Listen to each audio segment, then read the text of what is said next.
And so the two teams are out on the field here at Fratton Park. Portsmouth in the blue and white with red socks to the left of the halfway line, and West Brom I think will be in the change kit today. They've got the tracksuit tops on over the top of their shirts before we get off and underway. As I say, it's a lovely afternoon for football on the south coast. There are about 2,000 West Bromwich Albion fans behind the goal at the Milton end to the right-hand side. That's split between home and away supporters.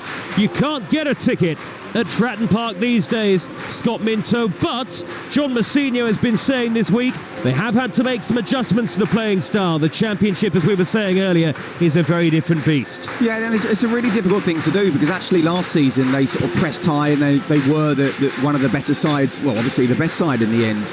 And coming up is a little bit worried about how to play against the top sides, and I think he's been really unlucky with the fixtures. But he really needs to work out who they are, what they want to do. Do they go back to how they were playing last season? On the other hand, jumping up a division is a big leap, of that there's no doubt. And you can't just suddenly say, right, I'm going to be doing this and we're going to do this against a much better side. So, it's a very difficult thing for a young, inexperienced manager to do, as we know with Russell Martin at Southampton. He's got a plan A, and plan B is to make plan A better. Well, when you step up, it's a very difficult thing to do, to suddenly ask your players to say, keep on playing the same way when you're up against a Liverpool, a Man United and a Manchester City. And the principle is the same here. So I'm fascinated to see, after 2 weeks of working on training, exactly how he wants his team to play.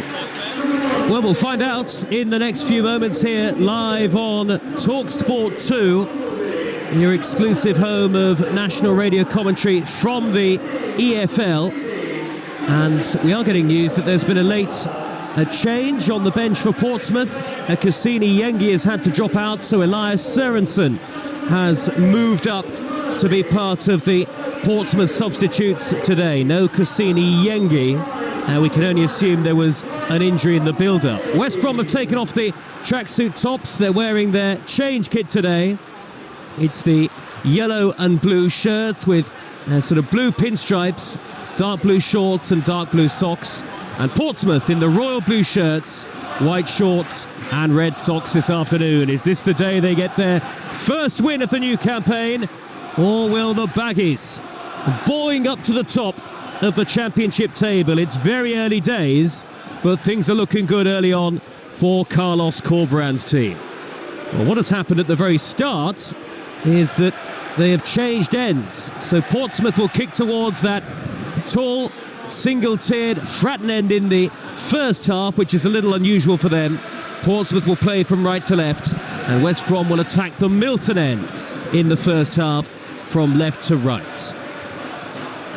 Well, the sun shines. The referee, Lee Doughty, is ready to get the match underway on what has been a fantastic weekend so far of football, live across the Talksport network, and it all continues right here. We'll keep you up to date with all the goals as they go in from the Premier League this afternoon, but our focus is on the EFL on Talksport 2. Portsmouth kickers off, go back to goalkeeper Norris, who launches a high long ball downfield, and that's going to drift out of play for a West Brom throw in their left back position on the far side of the field. Carl Bartley wanted to take the throw quickly, but he's been told to desist by the referee, Doughty. And the tall fullback, Torbjorn Heggem, the Norwegian, will go across to take it instead on that far side, the West Bromwich Albion left. There is a little bit of wind at pitch level, certainly. You can see the corner flags fluttering away. But other than that, it's a great day for football as West Brom go back to their goalkeeper, Alex Palmer. Remember, West Brom unchanged for a fifth league game in succession. I remind you of the two teams in just a moment as Darnell Furlong looks to make some headway down the near side, the West Brom right. And he's won a throw off Josh Murphy, and Furlong takes it quickly. He's found Fellows in the area. He pulls it back, and Madger has scored inside 55 seconds. What a start for West Bromwich Albion. Portsmouth caught cold straight away, and the Baggies may well be soaring to the top of the Championship table. They broke oh so quickly. A simple throw-in. Portsmouth defensively nowhere. Tom Fellows cut it back, and there was Madger to smash home his fifth of the season and send the West Brom supporters bouncing up and down. Portsmouth 0, West Bromwich Albion 1. Some of the fans around us are still taking their seats. Too easy, far too easy. my goodness, it's a throw-in, and it's a really good little bit of movement from Tom Fellows in behind. But you've got to be aware, especially in the first minute. I mean, we talked about this is a Portsmouth side who have yet to win, yet to feel comfortable in the Championship, who want to, after working 2 weeks in the international break, to say, yeah, we're going to show that we are going to go again, and even though we know we're up against a very good side. You cannot afford to give away goals like that and so early. Quick throw-in, over the top, great play from Fellows, and Maja, I mean, he started the season on fire, isn't he? Going into the international break, you got Fellows, who was top assist maker, you got Maja, who was the top scorer, and that's exactly what we saw with the combination there. Great cutback, great finish, brilliant start for the Baggies, the worst possible start for Pompey. Less than a minute gone, and Josh Maja has scored again for West Bromwich Albion. That's 5 goals in 5 for him so far this season. Portsmouth 0, West Brom 1, and John Messina, the Portsmouth head coach, standing alone on the edge of his technical area at the base of the main stand. He's got his arms folded, and he must not be able to fathom what he's just seen.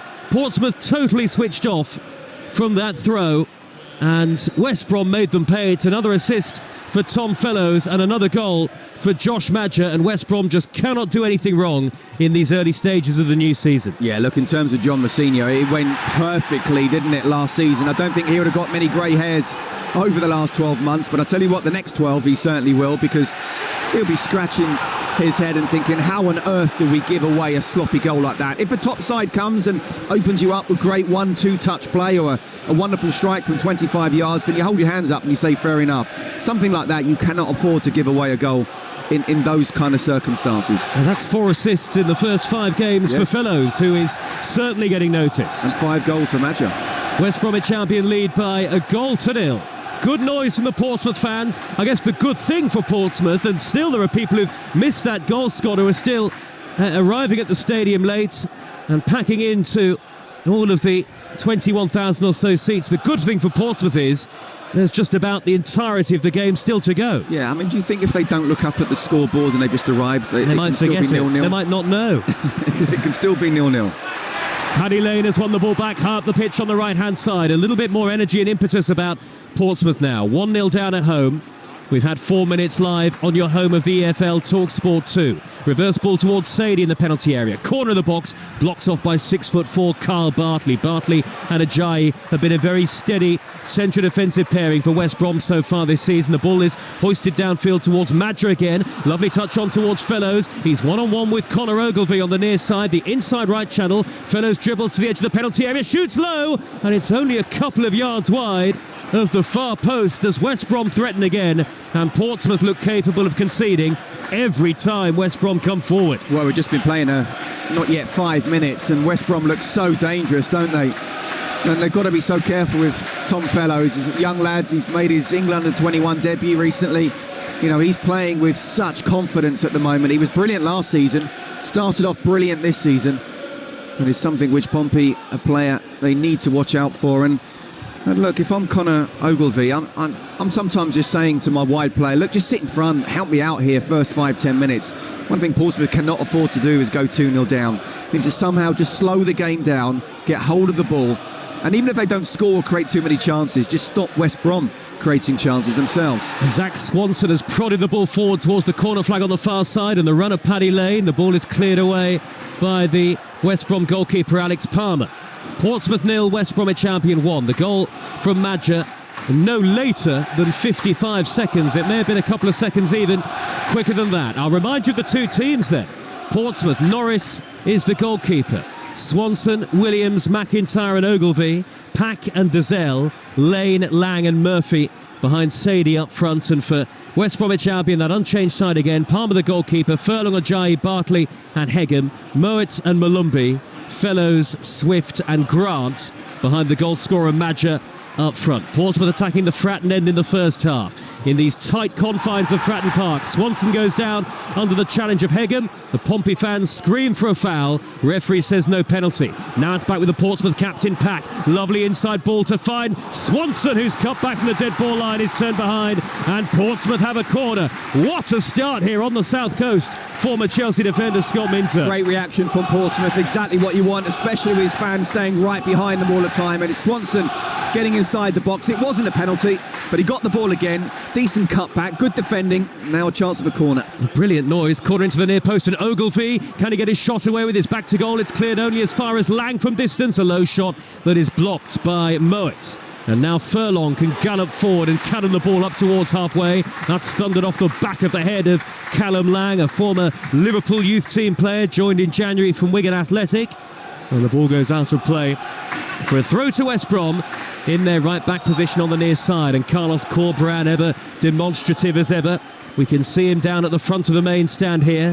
One of the many great things about Fratton Park, a ground that I've always enjoyed coming to, full of character, is that you're nice and close to the pitch. The fans are right on top of the action. There's barely a hair's breadth between the players and the fans themselves. And I think at Portsmouth, that's just the way they like it. And we're on the very back row, and we feel really I feel like I'm on the pitch, Scott. Absolutely. No, it's a great old school stadium. 1-0 to West Brom. Lovely floated ball by Pack down the middle. Josh Murphy nearly got there, stretching for it.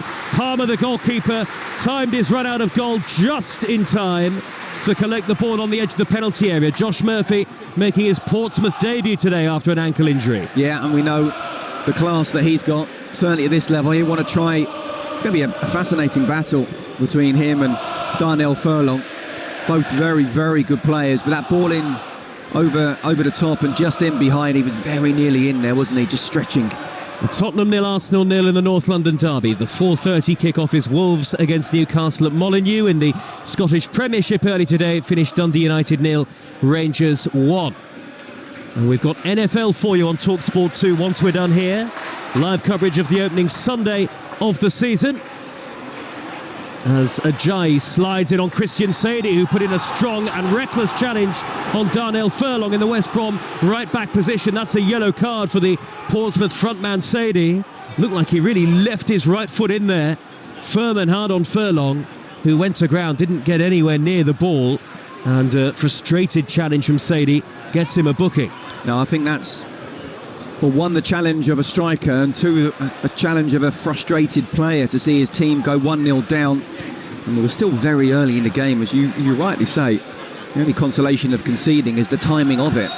You know, in one sense, it looks like you're sort of starting 1-0 down, but you've still got practically the whole of the game, certainly 90 minutes plus, to get back into it. But Mercedes got to stay disciplined. You can't be making too many challenges like that. And whether you're a defender or whether you're a striker, you have to be very careful from now on when you get that early booking, that you don't flail an elbow when a defender's trying to get round you, and you know, you make another late tackle. Need to have 11 men on the pitch or Pompey will have no chance. This is West Brom's best start to a season since 21-22. They also won match 5 in the Championship that season. 1-0 they lead at Portsmouth already, but a long way still to go. Now 2 clean sheets in 12 league matches for Pompey, going back towards the end of last season. They've got the ball in the left back position, and the bald-headed Ogilvie with the beard will come across to take it. Former Tottenham youth team player Conor Ogilvie on the near side touchline, long throw, hoisted over the halfway line, towering header away by Semi Ajayi. He'll eat those up all day long. Now the ball is with Dazelle inside the centre circle. Little touch onto Paddy Lane. Good ball to the feet of Sadie, who nearly threaded it through the middle into the feet of Callum Lang. Good interception by Malumbi for West Brom. And then there's a foul as Moet is tripped, and that's a West Brom free kick midway inside their own half of the field. I have to say, from a Portsmouth perspective, 10.5 minutes in, it's actually been a very good response to going a goal down inside the first minute. Yes, well, the first goal, and then they had another chance, West Brom, didn't they? But since then, it's been a very good response. And, you know, that's what I'm sure John Messina would have been working on as well. Not just Sadie going in behind, but sometimes just dropping off and Callum Lang running in behind. And he was very nearly in there. So West Brom at top of the Championship as it stands. High, long diagonal ball by Bartley is way overhit, and it's going to go out of play for a goal kick to Portsmouth at the Milton end. And that end is a part split between home and away supporters. 2,000 baggies have made the trip down the motorway. West Bromwich Albion supporters, and lots of them clapping and cheering behind the goal. They're almost all on their feet. It's a great away day, Portsmouth, as Jordan Williams sends a long high ball downfield. But it wasn't a great away day last season, I suppose, because Portsmouth was so dominant, home and away, in winning the League One title. Today, they're looking for their first victory at championship level in more than 12 years. Here is Tom McIntyre, only his second appearance in a Portsmouth shirt, had horrible luck with injuries since joining the club in February. And you talk about luck, I think Pompey have been very unlucky with the fixture list that they've had. You know, the first 4 games, Leeds, Luton, Middlesbrough, Sunderland, West Brom today, Burnley, Sheffield United. So the first 7 games, there's 3 teams who were in the Premier League last season, a playoff finalist, a semi-finalist, and a team that's top of the table. I mean, how unlucky can you be? Well, you get them out of the way early on, I guess. Well, yeah, as long you as don't want to be adrift. As long as your confidence is not shot and you don't feel that, okay, that, you know, you are cut adrift, 1, in terms of points, but also 2, that you're not good enough at this level. Well, they have only lost once this season, drawn 3 of their first 4 league matches, although they were arguably outplayed in a couple of those and were perhaps fortunate to come away with the point. You think about the Leeds draw in particular. Yeah, look, you know, but you'd expect that. So to be fair to them, they've done really well to not lose those games.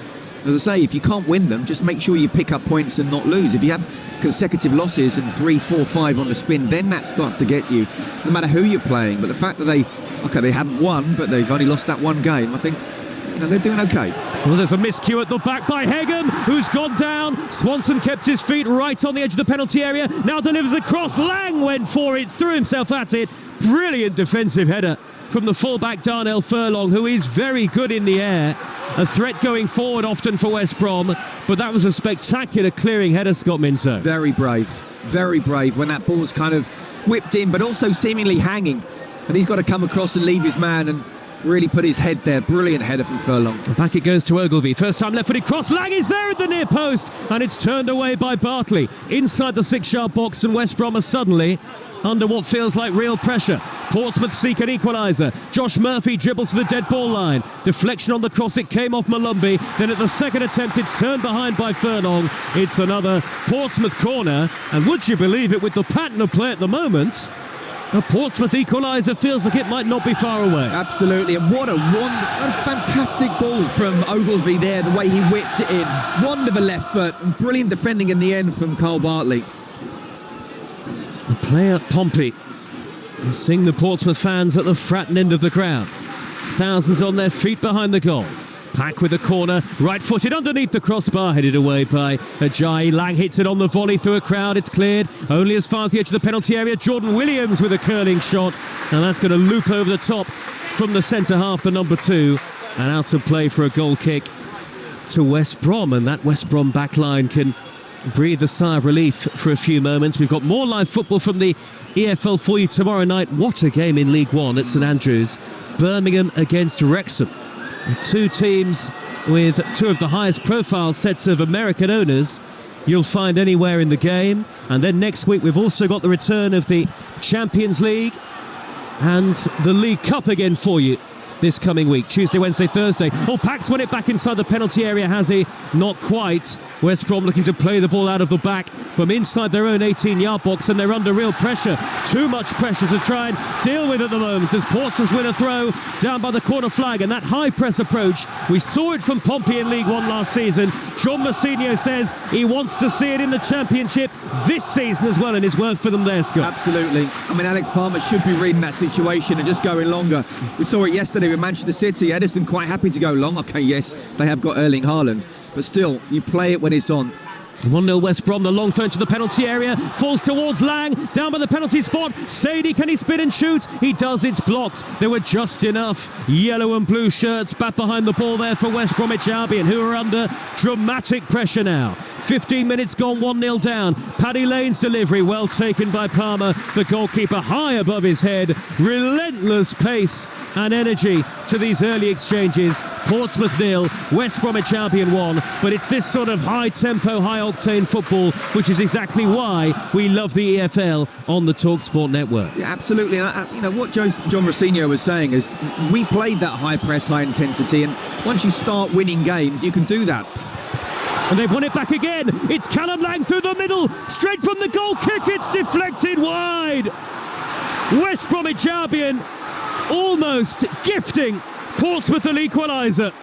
Bartley screaming at the rest of the back line.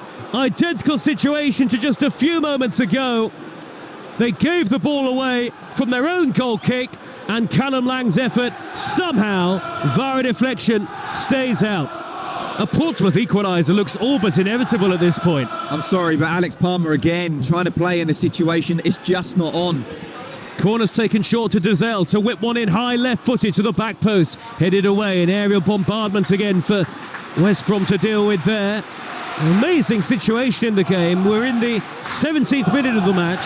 It feels like we're in minute 87, Scott. Well, I mean, you and I were at a good game last night where it started really fast. I actually think this game started faster. You can see that Portsmouth stung in the first and stunned at the first few minutes of that goal, but since then it's been all Pompey. Long throw by Pack into the box. McIntyre is climbing. It's headed away by Bartley, and then the missed kick on the dead ball line by Grant. He's got very lucky, Carlin Grant. It stayed in play. He's given it away to Pack. Pack's cross is headed away by Swift. It's all Portsmouth since the West Brom opener. They've been camped on the edge of the West Bromwich Albion penalty area from right to left here. And now the assistant referee has spotted an offside against Pack, and that'll be a free kick to West Brom. Furlong's gone down, and West Brom can, you would think, try and slow the game down here, but I'm sure Alex Palmer is going to take no chances. I'm sure, finally, he's going to go long from this free kick, Scott Minto. Well, yes, and to be fair to the referee, Lee Doughty, he's seen Darnell Furlong go down. He's gone over to him. He said, I'm playing on. Darnell Furlong's got up straight away, so I don't know if Furlong's been given a little look from Carlos Corberan, or they've been told, whenever we're a little bit under pressure, try and kill a bit of time by going down, but the referee having none of it, and that is very good refereeing. Portsmouth 0, West Bromwich Albion 1. I don't think you'll see a much more dramatic opening to a game in the Championship this season. Josh Madger from the edge of the D for West Brom, poking into the penalty area for Fellows. Back to Madger, trying to place it. That's blocked by McIntyre. Cleared away by Swanson, not very far. Swift seizes upon it, works the ball left to the far side, and granted in swinging cross. Headed away by McIntyre again. And now Lang, number 49, hooks the ball over his shoulder. Again, no great distance on the clearance. Mowatt's glancing touch. Too heavy for Malumbi. Portsmouth have it back, and here is Murphy. Early ball over halfway. Flag has stayed down against Sadie as he looked to reach it up the inside left channel, but there was too much on the pass from Josh Murphy, who was the hero for Oxford in the League One playoff final at Wembley last season before making the move to Portsmouth this summer. And the ball is back with the West Bromwich Albion goalkeeper Alex Palmer. It's almost as though, Scott, Portsmouth needed the goal after 55 seconds to wake them up. Well, yeah, I mean, they've certainly woken up since. Absolutely, I think it's a reaction, whether they need it or not. It wasn't as if it had going on for 10 minutes and they'd been really poor. It was just within that first minute. It's like, wow. And then they conceded another chance, didn't they? Or Tom Fellows looked like he was looking to get in and shot just wide. Since then, the reaction has been brilliant. I think that's what the fans want to see. They can take losing against a side that's going for automatic promotion, certainly for top six. What they can't take is just sitting back and being very meek about it. Well, they're certainly not sitting back. Only failed to score in one of their last 13 league games coming into this afternoon, though that was this season against the 10 men of Luton Town. 20 minutes played here. Portsmouth with the goal down to West Brom, who, as it stands, will go top of the Championship with 4 wins from 5 in the league to start the season. Long diagonal ball, pumped downfield by Jordan Williams, and a good back header by Furlong into the gloves of Palmer. He's got to be one of the best fullbacks in this division, and you would know as a man who played in that position. Absolutely. I mean, obviously the other side, but definitely being a fullback, that crossfield ball coming in, and you know there's 2 players behind you. You know, what do? Do you head it out for a corner, or do you actually go for the high tariff and head it back to the keeper where you know it needs to be absolutely spot on? But it shows the confidence and the quality of Furlong that he made the more difficult decision, but he made that look easy. Still goalless in the North London derby. Sam Matterface has all of the very latest for you on the Sunday session over on Talksport. Make sure you download our app to be across all of that. Callum Lang for Christian Sadie, edge of the penalty area for Portsmouth. His pass square is intercepted by Malumbi, and it's rattled back to the feet of his goalkeeper by Ajayi. Palmer then thunders the clearance long, high up into the bright blue sky. A poor header away by Williams. Mowat has threaded it down the left to Grant. West Brom on the counter with Madger in the middle. Grant running at the defender and shoots, and it's a right-footed effort that takes a deflection to send it over the top for a corner. It may well have been Swanson, the defender, who got the touch on it. I don't think the touch came from the goalkeeper. No. Either way, West Brom have a corner, leading by 1-0. No, and since the goal has been all Portsmouth, but they just need to be careful. We know Tom Fellows on one side, Carlin Grant on the other. Got a lot of quality, certainly at this level, and as he came inside, you're thinking, don't let him allow to do that on his best foot, opens up the goal, and in the end it was good defending, getting deflection. Old-fashioned feel to the main stand here at Portsmouth. Lots of pillars in the way. Corner taken short by Mowat. Gets it back from Josh Madger. Plays the ball to the edge of the box, and it's hit by Swift over the top on the half volley. Good touch initially to drag it away from the onrushing Lang. And then Swift tried to size up the shot, but it sails over the bar and into the sea of West Brom fans in their multicoloured shirts. Lots of the traditional home colours of West Bromwich Albion, the dark blue and white, plus the away kit that they're wearing today. All behind that goal. Again, Portsmouth were a little slow to react to the corner being taken short, I think. Yeah, they were. But then, because there was 2 or 3 passes, in the end, one player did get tight.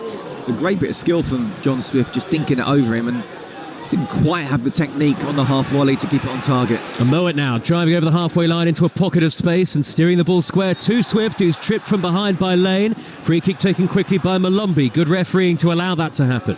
Grant in the left wing position looking dangerous. Swanson backing off. Grant chips in the cross. It deflects off Swanson and then off Grant. Good defending by the former Arsenal youngster, and it's out of play for a goal kick to Portsmouth away to the right hand side. Portsmouth 0, West Bromwich Albion 1. Well, what a breathless first quarter of the game, Scott. We were at Bournemouth-Chelsea last night, and in terms of that intensity, we've sort of picked up where it left off. I think you can argue it's a higher intensity here.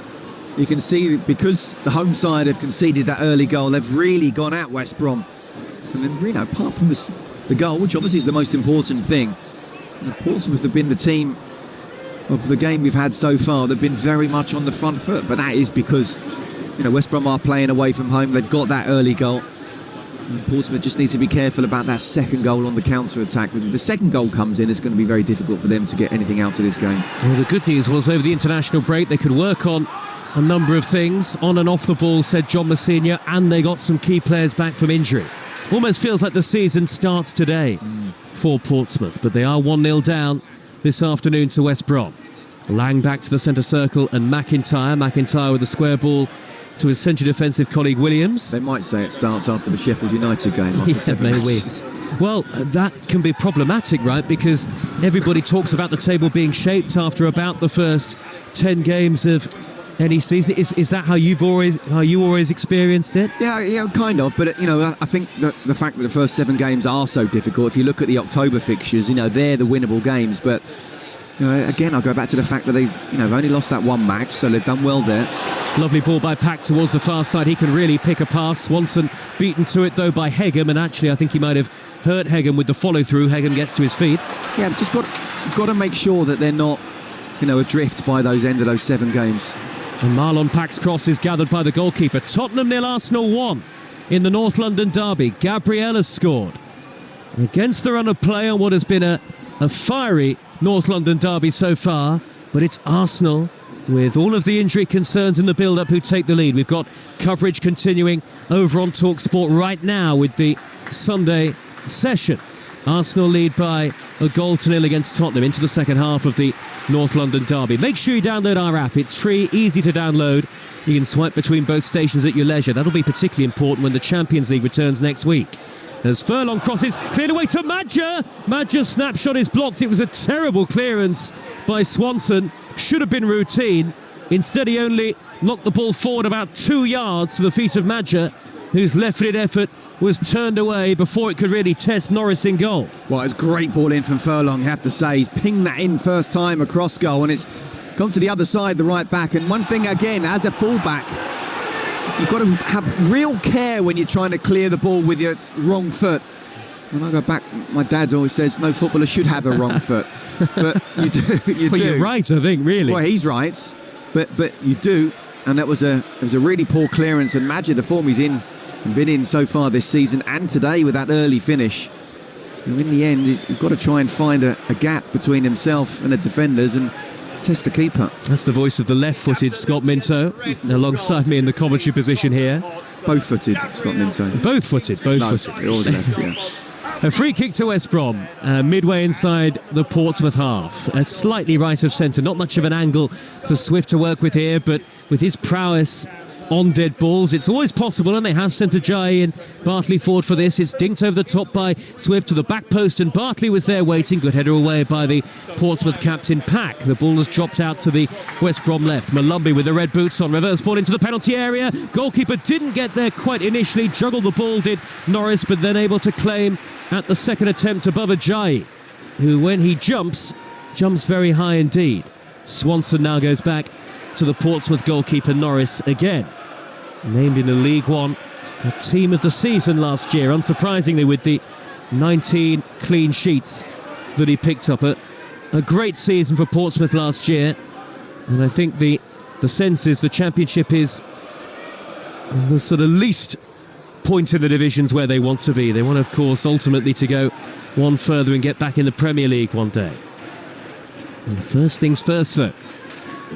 They're still looking for a first victory of the season in League and Cup, and they trail at home to unbeaten West Brom by a goal to nil. Palmer's measured clearance out to the left for West Brom, and then Swanson beat Hegham in the air. Swanson, I think, collided with the advertising hoardings. The Portsmouth fans want the game stopped. The referee says play on, and Fellows has been put clear on goal. Left-footed, smashes it wide.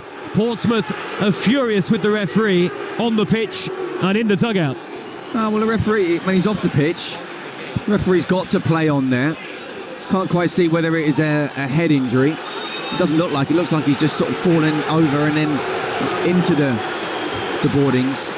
And I think that's the right decision. I mean, quite clearly, we're here at Fratton Park as a very partisan crowd, and they're going to complain that it should have been stopped. And that was a decent chance of Fellows on his left foot. Found himself on the inside left. The angle was tight. Again, when you're in that position, you've got to make sure you hit the target. He didn't. Well, Will Norris has been yellow carded for his protests, dissent to the referee. And Swanson is still lying down on the far side, off the pitch, right by the advertising hoardings. The physios have run across around the edges of the field of play to go and treat him. And the Portsmouth fans are furious with Lee Doughty, the referee. Swanson now being treated, but I guess the point that maybe Portsmouth are making is, could it have, if it had been a serious injury? But I know what you mean, Scott. If it's not serious, then I don't think the referee did anything wrong with that decision there. No, and you're only really talking seconds, not even double-digit seconds, from actually when he fell over to when the shot came, and then the referee can say, OK, start getting some treatment. Well, it was an aerial challenge, Swanson and Hegham, and no blame attached to the West Brom man, but Swanson is still being treated by the two physios a long way from our commentary position on the far side of the field. Right now, both sets of players have come across to the near side touchline. Portsmouth and West Brom. And take on water, take on instructions. Carlos Corberán is down there, very energetic with his gesticulating as ever, very demonstrative. The Spaniard, who was appointed in October of 2022. At that stage, West Brom were second bottom in the league. But he's made his best start to a championship season, and will it be third time lucky, I wonder, Scott, because he's had near misses, hasn't he, in the playoffs last season, the semi-final with West Brom. They reached the final when he was at Huddersfield, lost to Nottingham Forest. It feels like he's a man who, as I think you alluded to, actually will end up managing in the Premier League, whether it's with West Brom or somebody else eventually. Yeah, I mean, look, the most important thing for the club is they've actually got owners that care about the club. And that's what they've got. Then the next thing is, OK, what kind of help can you give the manager in terms of recruitment? Because I do believe Carlos Corberán is a future Premier League manager. And I think he's loving his time at West Brom. He wants to try and get the club up. Very nearly did it last season, but I think, as the table would suggest, they weren't one of the very best teams. So it's probably about right finishing in the playoffs, but not going up. But he's a top class manager. Well, Swanson is back on his feet, the Portsmouth right back, far side of the field after that long passage of treatment. They did have to send the physio on for Will Norris, the goalkeeper, as well. Not sure whether that was a touch of cramp, maybe a a leg problem, a muscle problem. You wouldn't expect cramp at this stage in the game. My goodness, But cramp at this stage for a goalkeeper. Norris, not sure what that was. But anyway, he's back on his feet and he's ready to restart the game. Portsmouth will be down to 10 men for just a few moments. Portsmouth 0, West Brom 1. Live and exclusive to National Radio on Talksport 2. Clearance by Norris is going to slice towards the near side, kept in play by Ogilvie, hooked over the top by Malumbi down the inside right channel for West Brom, header away by McIntyre, didn't get it particularly far. Fellows is tripped, play goes on, says the referee. Swanson, the right back for Portsmouth, has he come back onto the field for Portsmouth yet? I don't think he has. Meanwhile, play goes on with Sadie. They're calling for him to come back on. Portsmouth have got the ball with Lang. He's steered it wide to Lane. Caught on the penalty area. Left-footed curler. That's blocked. Comes back to Lane on his right foot. Turned behind for a corner. Now Swanson comes back on. A little bit gingerly. Portsmouth restored to their full complement of 11. 1-0 down to West Brom after 32 minutes. And again, I can understand the complaints from John Mousinho there. He should have been allowed back on before that. Absolutely. There can be communication between the officials as well, so just let him come on. He's been out the game for a good few minutes, but Pompey again, another opportunity of a set piece and trying to equalise. Fifth corner, Dazelle with it, left-footed and in, swinging in towards Williams, header away by Ajayi. West Brom are getting the better of Portsmouth in terms of the set-piece battle so far as well. But Portsmouth continue to dominate possession and territory, playing from right to left in the first half. Those royal blue shirts, Swanson dinks the ball long, and it's gathered by Palmer, who clearly had a big call to his two centre-halves to leave it. It's too straight. It's too straight. If you're going to play that long ball, it's got to be more diagonal so the keeper can't come out. And I think even if you're playing a long diagonal with these two centre-halves, Bartley and Ajayi, that's what they want. You've got to try and, if you're going to go long, just sort of drop it short in front of them so they've got to foul the forward. Darnell Furlong's got forward again for West Brom. He's down by the corner of the penalty area, near side the right. A cross that is whipped in with the inside of his foot, headed away by the first man, Ogilvie.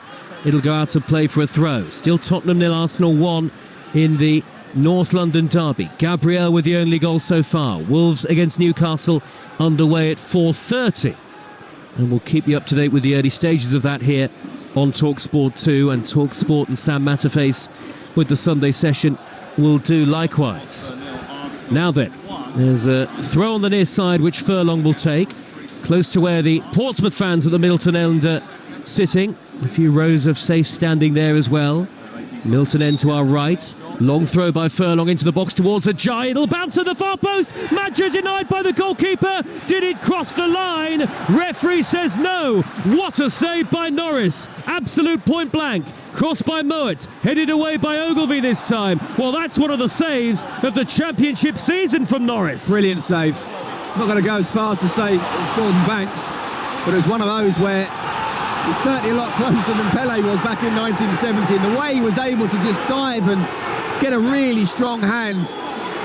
Obviously, in terms of goal line technology, I'd love to know whether it went over. Where I'm sitting now, I'm not 100% sure, but it's a wonderful save, and the referee's assistant said no, it's not going to count.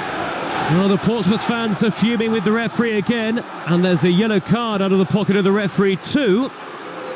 I think for Pack, the captain, for complaining rather than the challenge from Murphy initially. But what an opportunity for Josh Madger just a few moments ago to double the advantage, and almost on the goal line Norris makes the save, and the ball must have stayed out by the tiniest of margins. We're watching a replay on the monitor in the commentary position here, and almost all of the ball was over the line. Only a tiny slither managed to stay out. What a save by Norris, and I think he tipped it onto the post, but that was literally, Scott, a couple of inches away from being 2-0. I think a couple of millimetres away, certainly centimetres. And yeah, he didn't have to quite dive like Gordon Banks, but still, it was a wonderful reflex save. You can't be saying that was one for the cameras, sure. No, not at all. But he didn't have to dive in the way that... no, it wasn't quite a stretch, was it? But still, the reaction was brilliant, and the bigger picture is kept Pompey in the game. I mean, it wouldn't be justified for Portsmouth to be 2-0 down, but football can be a cruel game, and Madger, well, he's had a couple of chances now, plus the goal. He could be on a hat-trick. That's a wonderful save from Will Norris, and he's kept his team in it. Just to be clear, it wasn't Pack who was booked a few moments ago. It was Murphy for the challenge, and then presumably the complaints that followed. Portsmouth 0, West Bromwich Albion 1. A highly charged atmosphere now at Fratton Park. We've had 36 minutes. West Brom coming forward with Malumbi. Wide to the near side, the right, and Fellows, who's driving in field from the near side touchline. Ogilvie backing off, step over some Fellows. Dinks in the cross, header over the top. Should have got in from Grant.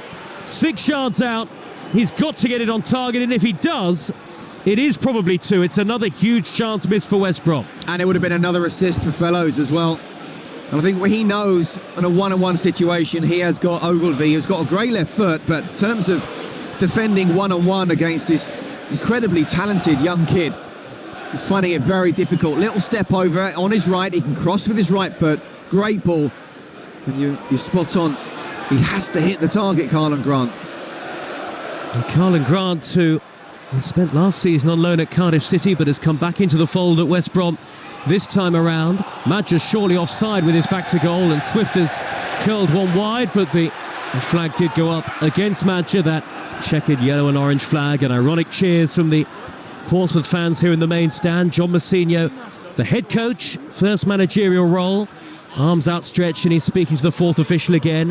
What a season it was last year for him, his first full season in management, and winning the League One title with Portsmouth, the League One Manager of the Year award as well. Sadie on the edge of the D for Portsmouth, hooks the ball high into the air. It's a clumsy pass, and then Swanson can't make anything of the second ball, adjudged to have fouled Hegem, and that's a free kick to West Brom. Yeah, just backing in there, Sadie, wasn't he? It was a foul. It's difficult for forwards when they've got big defenders, and they are pretty much all big defenders, the back four. Certainly 3 of the 4. And Hegem's come in.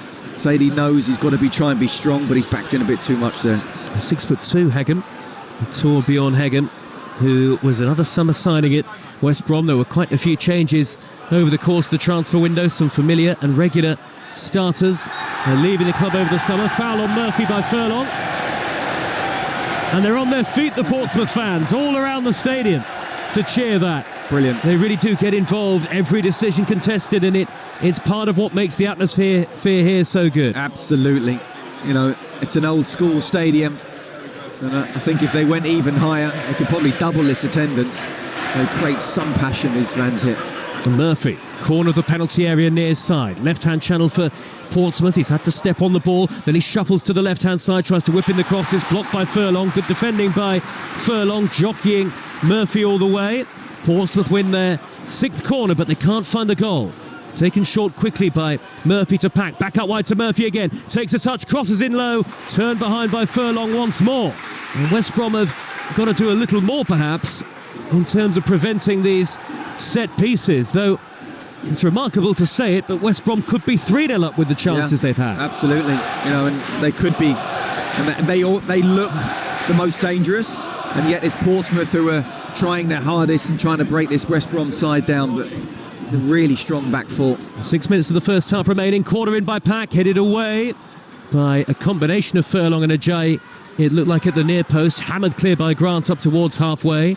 Swanson with the header to the bouncing ball, and it'll drop down towards the tall and rangy Lang in that number 10 role. Wide to Lane, right hand edge of the penalty area. Hegem backing off a little bit here, but Hegem does well to block the initial cross. It's gone back to Swanson.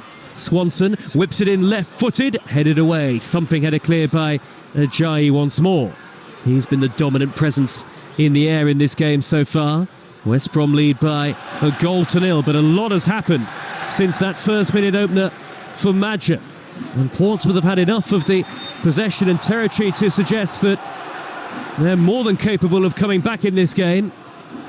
And that said, John Mousinho, I'm sure, will feel that they have been too vulnerable defensively at times as well. Sadie trying to out-muscle Hegem on the right-hand side, the far side channel for Portsmouth. He's won a throw, almost in between the north stand and the Fratton end. It's right by the corner flag. Pompey fans find their voices again. Yeah, it's interesting. The stats say it's pretty much 50-50 possession, 7-8. So West Brom having one more goal attempts, but Portsmouth haven't had a shot on target yet. That's what they need to do next. It might arrive soon, because Pack's going to take a long throw. Where is he? It's level with the edge of the 6-yard box. He takes a couple of steps back, And now hurls the ball long into the penalty area. Ogilvie goes up for it, headed away to Dizelle. Edge of the box now, Sadie back to goal. West Brom with all of those players in yellow and blue back behind the ball. Pack, right wing position, teases it back to Murphy. Murphy left-footed from 30 yards, and the shot is blocked really by one of the first players, Hagan. Headed it away. Now Lane. Murphy switch wings out to the left, pokes it down towards the run of Jordan Williams, the centre half. Covering is Furlong, but Furlong's touch for once is poor. He's inadvertently knocked it straight out of play. Corner number 8 coming up for Portsmouth here on Talksport 2. I was just about to say, Darnell Furlong, such a good defender. He read that ball inside, and then as he tried to kick it away, it's ended up going for another corner. Now, look, Portsmouth are giving their all, but they have to find a way to try and break down this West Brom side. Lots of set pieces, lots of corners, but the ball in had just been headed away pretty easily so far. Murphy's corner taken short to Pack. Ogilvie slipped in the penalty area. Now Lang from 25 yards, a low shot turned away. Only as far as Dizelle. Portsmouth keep the move going. Blue shirts lurking in the penalty area. Josh Murphy twisting one way and then the other, trying to tease beyond fellows. Left-footed cross cleared by Furlong at the near post. On the volley, high up into the air. The sun has gone behind the clouds a little bit now. It's a bit more overcast up ahead on the south coast. Header out of play by Swanson. West Brom throw on the halfway line. They lead 1-0. That was better though. It wasn't just a simple set piece in, and you got 6'5" defenders heading it out. It was a let's play it wide, a few little 1-2s, create a possibility of getting a good cross in as a little bit closer to the goal. But still, it was good defending from the Baggies. It's been a tough assignment for the fourth official, Sam Allison, so far today. John Massinho in his ear again. Long throw downfield by Furlong for West Brom, half-headed away by Pack, and then a cushion header downwards by Malumbi on the halfway line. Portsmouth have it back. Lang turns away from Ajayi, fouled by Ajayi right in front of the referee, edge of the centre circle. Yellow card for Ajayi. Well, he's pulled him back, and Ajayi's just kind of run off as if, like you could tell, it was a professional foul. The referee, Lee Doughty, not having that at all. You can't criticise Pompey at all for effort. They're giving it absolutely everything. They just got to try and find a way now in that final third, that how they can open up this West Brom defence. Less than 2 minutes of normal time remaining at the end of the first half. And delivery from Dizelle, left-footed, is headed away by Hagan. Comes back to Lang, hit it first time, deflects through to Swanson, angle tight back across. Sadie couldn't bundle it in.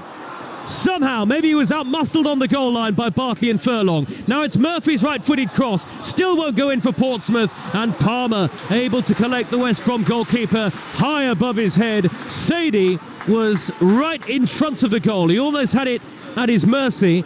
But I think Bartley and Furlong did just enough between them to shrug him aside and stop him from getting contact and making it 1-1. Well, it's gone a little bit behind him, but again, that's the way to do it in terms of get the ball out wide, try and cross it in, win the knockdowns. And Swanson in a really good position. We've seen him be in that position 2 or 3 times in this first half. It's a really good cut back, but Sadie's just gone a little bit past the ball. Well, Portsmouth getting closer and closer without really testing Will Norris, and you're right, Scott, you see it again on the monitor in front of us in the commentary position, and the crosses are more behind Sadie than it initially appeared to be. Last 30 seconds of normal time. What a first half. It's the kind of half of football you just don't want to end. It's been very good. It's a typical championship EFL game. 2 teams really going at it. The only surprise is just the 1 goal. Some good football from both sides as well. But it's West Brom who lead, and West Brom are going top as it stands. Pack with a reverse ball, high down the middle. Swanson collects it beautifully. Oh, and he was dispossessed by Hegem at the last. He took it down expertly on his right foot, did Zach Swanson. Then looked to jink inside. Hegem there to sweep it behind for corner number 9. He's making great runs down that right-hand side, off the ball. And Paddy Lane's just coming inside. He's trying to get in behind Hegem, and very nearly did. Really good first touch. Brings it inside, but he's just off balance. But again, it's yet another corner for Portsmouth. What can they do? It'd be so, psychological difference if they can find a way of getting a goal here just before half-time. 4 minutes of added time. Goalkeeper punches the corner from Dizelle away towards the left edge of the penalty area as we look at it now. McIntyre hooks it back in. Header away by Bartley. Drops down to Lang. Lang 5 yards from the corner of the penalty area. He's put it wide to McIntyre. Back infield to Lang, who couldn't control it. Didn't really want it there. Backpedaling into the penalty area. Didn't have the opportunity or the time to bring it under his control. Nearly a minute of the 4 added played at the end of the first half. Dazelle steers the ball on the angle down the left to Ogilvie. Not see much of Ogilvie forward in this first half. Early ball up the inside left channel towards the edge of the penalty area. Good pressure by Sadie on Malumbi, and the Irish international has to smuggle it out of play for a throw, which is right by the corner flag. Portsmouth playing from right to left, and again they've got the support of the crowd right behind them. Yeah, they certainly have. It's actually really good defending from Malumbi, protecting his back four there. Pack with the long throw into the 6-yard box, headed away by Bartley. Too much loop on that, easier for Bartley to head clear. Pack is going to try and let this go behind for a corner, and that's what the referee signalled, into double figures for corners in this first half. Portsmouth. Pack short again, this time to Murphy. Level with the edge of the box, teasing down the left. A cross comes off the back of Malumbi. It's one back by Murphy once more. Seen a lot of the ball on his Portsmouth debut. Now Pack, reverse pass down into the penalty area. Doesn't reach Lang, cleared away by Furlong. West Brom defending their own 18-yard box. Everybody back behind the ball. Dazelle's left-footed delivery. Ogilvie with a thumping header over the top. Well, they have created plenty of half chances, but they haven't had enough on-target, Portsmouth, in this game. That's maybe partly why they're 1-0 down. No, and look, you've got to give credit to West Brom for that. We're giving credit Portsmouth for really going at it and having great reaction after going down 1-0 so early on in this first half. You've got to give credit to West Brom the way they've defended. Any crosses that are coming in sort of 40, 50 yards away. So therefore it gives their defenders, 6'5" defenders, the chance to head it. And Ogilvie, for him to get above the centre halves there and try and beat Alex Palmer from 12 yards out almost, that would have been some header. 90 seconds of the first half to go. Needed Mark Haley to be back in there to score that one. He's here, isn't he? As the referee stopped the game again, as a Portsmouth player who's gone down in front of us is going to need to receive some treatment here. And I think it is Ogilvie who's gone to ground lying on his back. A couple of the Pompey physios now helping out with treatment. Will John Mousinho be pleased in terms of the overall performance other than that opening minute? Absolutely. I think he'd be really very impressed with his team and proud of his team, the way they've come back from 1-0 down after less than a minute. It's showing they've got character, and they're going to need that from here to the end of the season. The question is have they got enough quality to open up this West Brom defence? And it's not just the back four and Alex Palmer as well. It's Malumbi and Alex Mowat who are very good players, just sitting in front and protecting, which means they're not quite able to get to the byline and cross from dangerous positions. I have to say, Zach Swanson has got himself into really good positions at times, but still haven't been able to produce enough quality attempts at goal. There's still no shots on target at the moment. And it's a strange thing to say, isn't it, Scott? But from a West Brom perspective, they've been under so much pressure for large periods of this first half, yet they could have scored 3 goals. They probably should have scored at least 2. Yeah, Josh Magic could have had a hat-trick. Carlon Grant had that header over. Tom Fellows had a chance that he didn't quite hit the target. I do think they looked the most dangerous on the attack, but in terms of who's played the better, you could definitely argue Portsmouth have been better, but ultimately it's down to the scoreline, and getting that early goal meant that West Brom have been able to kind of just sit in there, just try and be aware and protect the back four. They can't afford to do that for the whole game though. There's every chance they might well need that second goal. If they sit back at 1-0, then you would think that Portsmouth will create 1, 2, maybe 3 chances in the second half. If they put one of them away, then West Brom don't come away with 3 points and don't go top. Well, for the first time in the game, the atmosphere is quietened a little bit, as Ogilvie's still treated in front of the main stand, and he's looking to try and sit up here, I think, the left back. Yep, there we go. And Pompey physio either side of him. Portsmouth 0, West Brom 1. The wind picks up a little bit here. Some of the fans have headed to the concourse areas ahead of half-time. We've got a live EFL for you tomorrow night. Birmingham against Wrexham, then the start of the Champions League. Young Boys against Aston Villa on Talksport 2. Milan against Liverpool on Talksport on Tuesday. Manchester City, Arsenal in action later in that week. Both of those matches will be live on Talksport. Now 5.5 minutes officially the added time. Portsmouth temporarily down to 10 as they wait to get Ogilvy back onto the field. I think we've probably got about another minute or so left in terms of that added time. Ogilvy, well, they're not bandaging him up, they're just wiping maybe a little cut on the back of his head. Ogilvy still waits to come back on. Portsmouth still down to 10. And the ball is in the Portsmouth left-back position where Ogilvy will normally be. Swept away by Williams out of play. And that'll be a throw to West Brom as Ogilvy comes back on.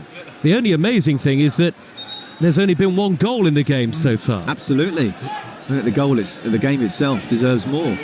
But yeah, when he went down, there was only a minute to go, so I'd be surprised if after this long throw-in, the referee doesn't blow up for half-time.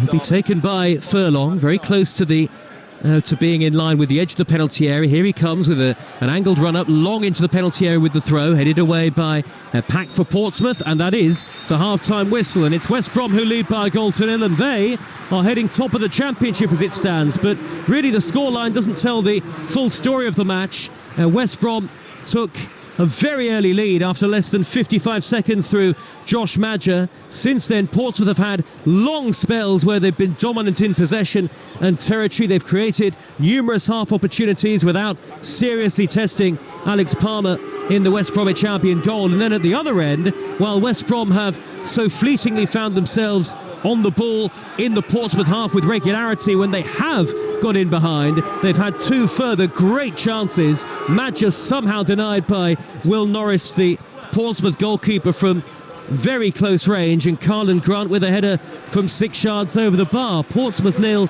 West Brom 1, Scott Minto. In one way, it could be 3-3, it could be 3-1 or 3-2 either way. Been that sort of game so far, but thoroughly enjoyable. Do you know, it has been a really strange game in the sense that, OK, Portsmouth conceded that early goal, but the way they've come back, and in terms of who do you think has played better as a team, I think that's probably down to Portsmouth.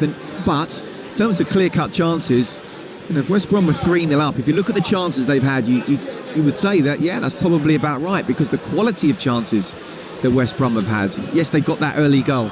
Josh Madger really should have, he's so close, he shouldn't have given Will Norris any chance at all to react so well and make that great save. Carlin Grant, you know, should have got it on target. You could argue Tom Fellow should have got it on target as well. So in terms of quality chances, West Brom, yeah, it could easily have been 3-0, but you know, that would be an absolute travesty for Portsmouth. They wouldn't have deserved that. They've just got to find a way. You know, they've had more possession, they've had more goal attempts, and yet they haven't had one shot on target in that first half. And John Mousinho needs to find a way just to do that final piece to try and test Alex Palmer, because he hasn't been tested enough yet. It has certainly been frenetic, hasn't it? And that's made for a great atmosphere and a great watch from a neutral's perspective. But for both head coaches, Carlos Corberán in particular, they've got to be thinking about taking the sting and that end-to-end nature out of the game. If you're West Brom, surely that's a priority. Yeah, absolutely. And look, the second goal I do think kills the game, but until they get that second goal, Portsmouth are very much in it. And you look at, you know, Jason Malombi and Alex Mowat, you know, yes, they've got quality defenders. I really like Darnell Furlong as a fullback in the Championship, and Shemi Ajayi and Cole Bartley are arguably one of, if not the best central defensive partnership in this division. And Hegem has come in and done really well and looks like he's already sort of fitting, even though he's more of a centre-back than a left-back, but he's playing really well, certainly from a defensive point of view. It's very difficult to break this team down, it really is, and that's why I think it's almost guaranteed they'll be top 6. The question is, can they get into those automatic promotion places? But at this moment in time, they're 1-0 up, they'll be happy, but they'll be very aware that Pompey will test their goal at some point in the second half. Deep into added time in the North London derby, Tottenham 0, Arsenal 1. Gabriel with the only goal of the game so far. Final whistle just moments away. Wolves against Newcastle underway at 4:30 in the Scottish Premiership earlier. Rangers 1-0 winners at Dundee United. Second half commentary to come here from Fratton Park. You'll hear from the EFL chairman, Rick Parry, at half-time here on the South Coast. It is Portsmouth 0, West Brom 1. Talksport 2, official broadcast partner of the EFL. From the supporters' bus to the starting grid, the dressing room to the dugout, all ears are on the warm-up on Talksport with NordVPN. That is a magnificent start. Get connected to the UK's fastest and most reliable weekend sports preview. Brilliant football. Expert pre-match predictions, big clash build-up and superior sporting speculation on the warm-up. This Saturday morning on Talksport with NordVPN. Enjoy every match securely online. Find out more at nordvpn.com/Talksport. Live on DAZN, September 21st. Anthony Joshua and Daniel Dubois fight for the IBF World Heavyweight title. AJ stands on the brink of history to become a 3-time world champion. Oh, big shot. A colossal right hand for Dubois. Daniel Dynamite Dubois, Britain's silent powerhouse, stands in his way. An explosive night at Wembley awaits. Joshua versus Dubois, live on DAZN, September 21st. Buy now at DAZN.com. The fastest route will take 30 minutes. Route selected will take 50 minutes. Are you sure? Yeah, let's take the scenic route. The MG HS plug-in hybrid with up to 75-mile EV range. Sophisticated, spacious, and packed with cutting-edge technology. Scenic routes optional. Find your happy space with the MG HS range, also available in petrol from $24,995. Book a test drive at mg.co.uk. WLTP mileage and may vary. T's and C's apply. Calling all electricians. CEF Tech Talks in partnership with IET are back across the UK. Tech Talks are open to everyone and totally free. Ready to influence regulations? Have your say and connect with industry experts Darren Stanleyforth and Dave Austin. Everyone gets a £50 voucher for cef.co.uk and our exclusive tech cards, all for free, plus a complimentary breakfast on us. Register now at cef.co.uk. Tech Talks, where your voice matters. The Philly cheese stack is back at McDonald's. 2 beef patties, crispy and grilled onions, cheddar cheese, all topped with a melted cheddar cheese sauce. What could be better? How about playing the Monopoly game with a Philly cheese stack too? Yes, please. Until 15th of October from 11 a.m. Participating UK restaurants. Subject to availability. 18 plus. App may be required. See mcdrules.co.uk. Talksport 2, official broadcast partner of the Premier League and the English Football League. Hard-hitting football coverage on DAB+, online, via the Talksport app and on your smart speaker. An absolutely magnificent effort. EFL Live on Talksport 2. Victory would take West Brom top. It looks like the good times could be back for the Baggies again. And he's won a throw off Josh Murphy, and Furlong takes it quickly. He's found Fellows in the area. He pulls it back, and Madger has scored inside 55 seconds. What a start for West Bromwich Albion. Portsmouth caught cold straight away, and the Baggies may well be soaring to the top of the championship table. Great cutback, great finish, brilliant start for the Baggies, the worst possible start for Pompey. Back it goes to Ogilvie. First time left-footed cross. Lang is there at the near post, and it's turned away by Bartley. Inside the 6-yard box, and West Brom are suddenly under what feels like real pressure, and they've won it back again. It's Callum Lang through the middle, straight from the goal kick. It's deflected wide. West Bromwich Albion almost gifting Portsmouth an equaliser. A Portsmouth equaliser looks all but inevitable at this point. Long throw by Furlong into the box towards a giant. It'll bounce to the far post. Madger denied by the goalkeeper. Did it cross the line? Referee says no. What a save by Norris. Absolute point blank. I'm not going to go as far as to say it's Gordon Banks, but it was one of those where it's certainly a lot closer than Pele was back in 1970. And that is the half-time whistle, and it's West Brom who lead by a goal to nil, and they are heading top of the championship as it stands. So that was how the first half sounded between Portsmouth and West Brom here on your home of the EFL Talksport 2. Earlier this week, Talksport's Bradley Hayden sat down with the EFL chairman Rick Parry at the EFL Community Showcase and discussed the growth of the Football League. Well, it's been growing steadily, and we've seen record attendances in recent years, which is always very gratifying. We've got the fabulous new TV deal with Sky that they're putting a huge amount of effort into this year, so we're taking the excitement of our game to wider audiences. So things are very good, and the football's terrific. It's enjoyable at every single level. So yeah, I mean, things are good. When you look at maybe some of the TV deals that are happening overseas now, would it ever get to a point one day where maybe an EFL club might play a game overseas, or maybe a fixture, whether it's a competitive or a friendly sort of fixture overseas?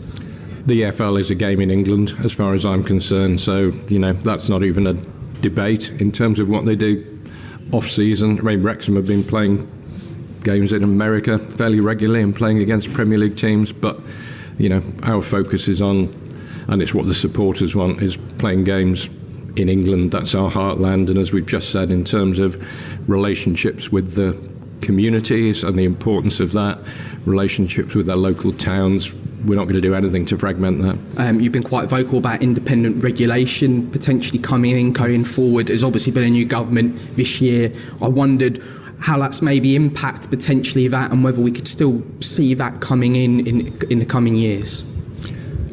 Well, we'll see what this government is going to do. We anticipate that they will be, well, they've been very clear in the manifesto that they are going to proceed with the regulator. We expect that there will be a bill in the autumn. And lastly then, what do you hope the rest of this season then offers for the EFL? Because it seems like exciting times on the pitch.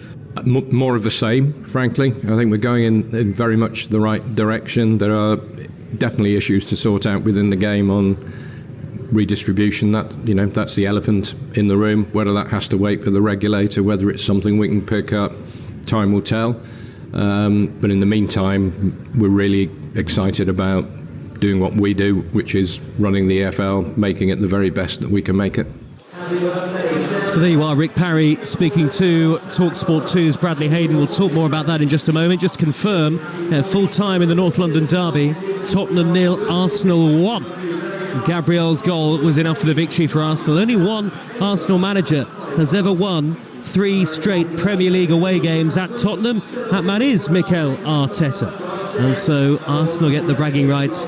Once again, Wolves against Newcastle is a 4:30 kickoff. We'll keep you up to date on Talksport 2. Scott Minto, former Chelsea West Ham defender, with me in the commentary position. It's Portsmouth 0, West Brom 1 at half-time over quite murky, cloudy skies now here at Fratton Park. Josh Madger's first-minute goal separates the two teams, and we'll have second-half commentary for you very shortly on your home of the EFL. Rick Parry ruling out clubs playing overseas there, Scott, but it's ironic, isn't it, that interview taking place ahead of Birmingham against Wrexham tomorrow night, which is a game where the overseas American owners of both those clubs make more headlines really than the clubs themselves, don't they, nowadays? I am sure that behind the scenes they are working their way to try for it to happen. Look, I'm not sure quite what I want, and in the Premier League I don't want it, but in the EFL I understand that they do want the money, and it'd be very important, and they would kind of sell the EFL to, abroad and certainly to the States. Then you're talking about distribution. Well, what's going to happen with the distribution? If the distribution's enough, then they can't complain about the money. If it's not enough, then they can turn around and say, well, we want more. But then what are you going to do with that money? You're just literally going to throw it to the players again. And actually, what's the biggest gap here? Is it between the Premier League and the Championship, or is it actually, the EFL's made up of 72 clubs, 3 divisions. The top end of the Championship is so different to the bottom end of League 2. There's a big disparity there between how much money the Championship gets to how much League 1 and League 2 get as well. So, is that fair enough? So they've got to try and balance that out more. And obviously, we just had UEFA coming out and saying that perhaps England are not going to be able to be involved in the Euros in 4 years' time if we get an independent regulator coming in. So how important is it the independent regulator comes in? And until it does come in, the Premier League are not going to do anything. So there's an absolute can of worms at the moment, and until one thing happens, then it might be a chain of events to say that okay, the regulator's in, and therefore there's going to be a better distribution. But what would that mean? Are UEFA going to carry out their threat? So many different things to think about. But in terms of whether there's going to be an EFL game in the States, I mean, you would think that tomorrow night at some point, a Birmingham versus Wrexham, if they are still in the EFL maybe the next 2 or 3 years, then they'll certainly be fighting behind the scenes to make that happen. As some people have said, is it the biggest game in the history of the regular season in League One? Has there ever been a fixture quite like that? Maybe not necessarily in the on-field context, though, of course, they're two clubs obviously with promotion ambitions, but we're only a few games into the season. But when you look at the Hollywood off the field, has it ever got bigger? Has there ever been more interest in a League One game? Charlton Rotherham, that's the biggest the Scott Minto derby. Look, you're absolutely right to sort of caveat it, as in it's not necessarily in terms of the biggest clubs, although Birmingham is a massive, massive club, and Wrexham is wanting to try and get to that. But in terms of the potential and the Hollywood kind of stardust that can happen between those two clubs, then absolutely, I think it probably is, arguably one of the sexiest games of the EFL has seen. And we'll have to wait and see whether the both of them can get into the Championship, and then once they get into the Championship, can they kick on again? I mean, I personally believe that Birmingham, absolutely with their deep pockets, can. My question about Wrexham is, well, are they able to do that? Are the owners there, willing to put money in of themselves, or will they able to attract it? It doesn't really matter who puts it in, but will the money come in? So fascinating to see these two clubs over the next 5 years. It's going to be fascinating tomorrow night as well between the two of them. It's going to be a brilliant night, isn't it? Sold out St Andrews. Very, very special evening in Prospect. It's live on Talksport 2, your home of the EFL. 8 o'clock kickoff in League One. Tomorrow night. Tuesday evening, commentary of Young Boys against Aston Villa in the Champions League on Talksport 2. Milan against Liverpool on Talksport. Man City Inter on Wednesday. Atalanta against Arsenal on Thursday. Both those matches live on Talksport, and on Talksport 2 next week. We've also got League Cup action for you. Manchester United against Barnsley, Coventry against Tottenham. The NFL returns to Talksport 2 once we're done here at Fratton Park, the first Sunday of the new season. Exclusive coverage with us, so don't go anywhere, and reaction to all of the weekend sport from tomorrow morning on Talksport Breakfast from 6. Jeff Stelling and Ali McCoist will be in the chair. Portsmouth back out for the start of the second half here at Fratton Park. West Bromwich Albion likewise. I don't think there are any half-time changes for either team. 1-0 West Brom lead. They're heading top as it stands. Portsmouth, if it stays like this, would still be without a win so far this season. Can you see the tide turning in the second half, Scott Minto? I can see Portsmouth showing the same character that they showed in the first, but I can also see West Brom showing the quality, certainly from a defensive point of view, the resilience needed to show that they are one of the top teams in this division. So look, Portsmouth gave you absolutely everything in that first half, but they didn't have a single shot on target. They've got to find a way to at least testing Alex Palmer. Well, the game is back underway. Portsmouth playing from left to right in the second half towards the Milton end where the away fans are. Portsmouth in the blue shirts, white shorts and red socks, and West Brom in the yellow and blue shirts, dark blue shorts and dark blue socks, playing from right to left towards the Fratton end, which is the traditional home end here at Fratton Park. West Brom lead 1-0, and here's Malumbi breaking between the lines. He's 25 yards out, dead centre, races past McIntyre, checks back inside, tries to curl it left-footed, and it almost hit Fellows on its way through. An easy save for Norris in the end, but an early warning sign for Portsmouth, who conceded after just 55 seconds in the game in the first half. Josh Murphy's delivery for them from the left, sweeping clearance out of play from Carl Bartley for West Brom. Portsmouth, Norris in goal, Swanson, Williams, McIntyre on the ball now on the halfway line, and Ogilvie in defence. Ogilvie's got a bandage around his head now for the second half. Pack and Dazelle in the holding midfield positions, with Lane, Lang and Murphy in support of Sadie up front. West Brom, Palmer in goal, Furlong, Ajayi, Bartley and Hegem, Malumbi and Mowat, Fellows, Swift and Grant behind the number 9, the goal scorer, Madger up front. 5 goals for the season now for West Brom's Josh Madger. Fit, fighting, and he's on the scoring sheet with regularity so far this season. He's plucked it out of the air beautifully, almost on the centre spot here. Madger, the former Sunderland and Bordeaux player, and he's won a free kick just inside the centre circle. Lee Doughty, the referee, was the target of the frustration of the Portsmouth fans, staff and players in the first half. Now, Portsmouth have got to show a little bit more guile, though, in the final third if they're to get back into the game. I thought he did well, Lee Doughty. I thought he made the big decisions pretty much spot on. Of course you're going to get a partisan crowd, and it's rightly so, complaining at certain decisions. It's just what you want almost, but no, he was strong. I thought it was a very good first half. And a bit like last night when we were discussing about, Anthony Taylor, and he didn't want to make it about him. He made a lot of bookings, but didn't want to send anyone off when perhaps he could have done. But we've ended up talking about, the players have made a difference on the pitch, and that's what we've seen so far in this first half. I know you're convinced I was baying for sendings off last night. No, I was only joking. The floodlights are on here at Fratton Park as Molumby's layoff down the right-hand side is cleared away by Ogilvy. Still plenty of spectators making their way back to their seats at this tight and compact ground. It was, though. Grand old ground, Fratton Park. Out on the left-hand side is Ogilvy in the left-back position. Long, high clearance downfield. Great control on the chest by Sadie. Evades Ajayi. Sweeps it wide to Lane. 3 against 3 here. Lane goes on the outside. Delivers the cross. A poor one. Gathered easily by Palmer. And that's symptomatic, I'm afraid, for Portsmouth of their attacking approach so far. There is just not that guile in the final third at the moment. That's partly why they're 1-0 down. Absolutely. In terms of in between the boxes, they are a championship side, but the boxes are what decides matches at any levels, and just in that final third going forward haven't quite got the quality. And what I would say is it was really good defending from Hegum. He made sure that Lane wasn't able to come inside on his left foot where the goal opens up. It was down the right side on his right foot. The goal looked small. He's ended up having a shot. It was a simple save in the end. Good defending. Tottenham 0, Arsenal 1. A full-time score from the Premier League this afternoon. The Wolves against Newcastle at 4:30. Dundee United 0. Rangers 1. A full-time score from the Scottish Premiership. Sam Matterface is on air right now alongside us at Fratton Park on Talksport for the Sunday session, taking you around the grounds, and with focus starting to turn to that game at Molineux, which is underway in less than 20 minutes. Make sure you download the Talksport app, free and easy to download. You can swipe between both stations as and when you need to. Williams has got the ball for Portsmouth, and he's hacked it out of play.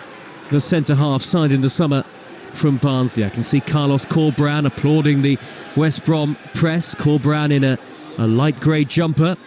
John Mousinho, the Portsmouth head coach, just to his left. West Brom with Swift going back to Ajayi under pressure, so turns and rolls it back to goalkeeper Palmer. Palmer's first time pass to the right back position, and Furlong. We had a bright sunshine earlier on the south coast. It's given way to a bit of cloud overhead now as Lang fouls Mowat. West Brom get a free kick in the tempo, I think. 5 minutes into the second half for West Brom, and the crowd are much quieter. This is just what they would want. Yeah, absolutely. This is what Carlos Corberán would have said. A very partisan crowd that you need to keep quiet in the first 5 minutes so far. They have, but both managers dressed pretty well. Hegum is away on the near side, the left for West Brom. He's checked back and played it to the corner of the penalty area. Swift to whip it in right-footed. It's a poor delivery, blocked by the back of Dazelle. Sliding in his Mert to win it back off Callum Lang. Now Grant, inside left channel. Hegum on the overlap. First time cross, great ball. Right across the face of goal, in between the goal line and the 6-yard line. Any touch from a player in yellow and blue would have sufficed, but West Brom couldn't get to it. What a ball. Hegum, what is he? Must be 6'4". Yep. Centre half, playing at left back, but bombing on down the left-hand side. Wand of a cross. Oh, here's a chance for Mowat in the penalty area. Placed to perfection into the top corner from Alex Mowat, and that might just be enough to send West Brom clear at the top of the league table. Alex Mowat inside the penalty area, little bit tight for space around him, but he worked it onto his left foot, curled it majestically away from the goalkeeper into the top corner. And is that Portsmouth beaten here this afternoon? Portsmouth 0, West Bromwich Albion 2. What a finish from Mowat. Absolutely. That was a wonderful finish, it really was.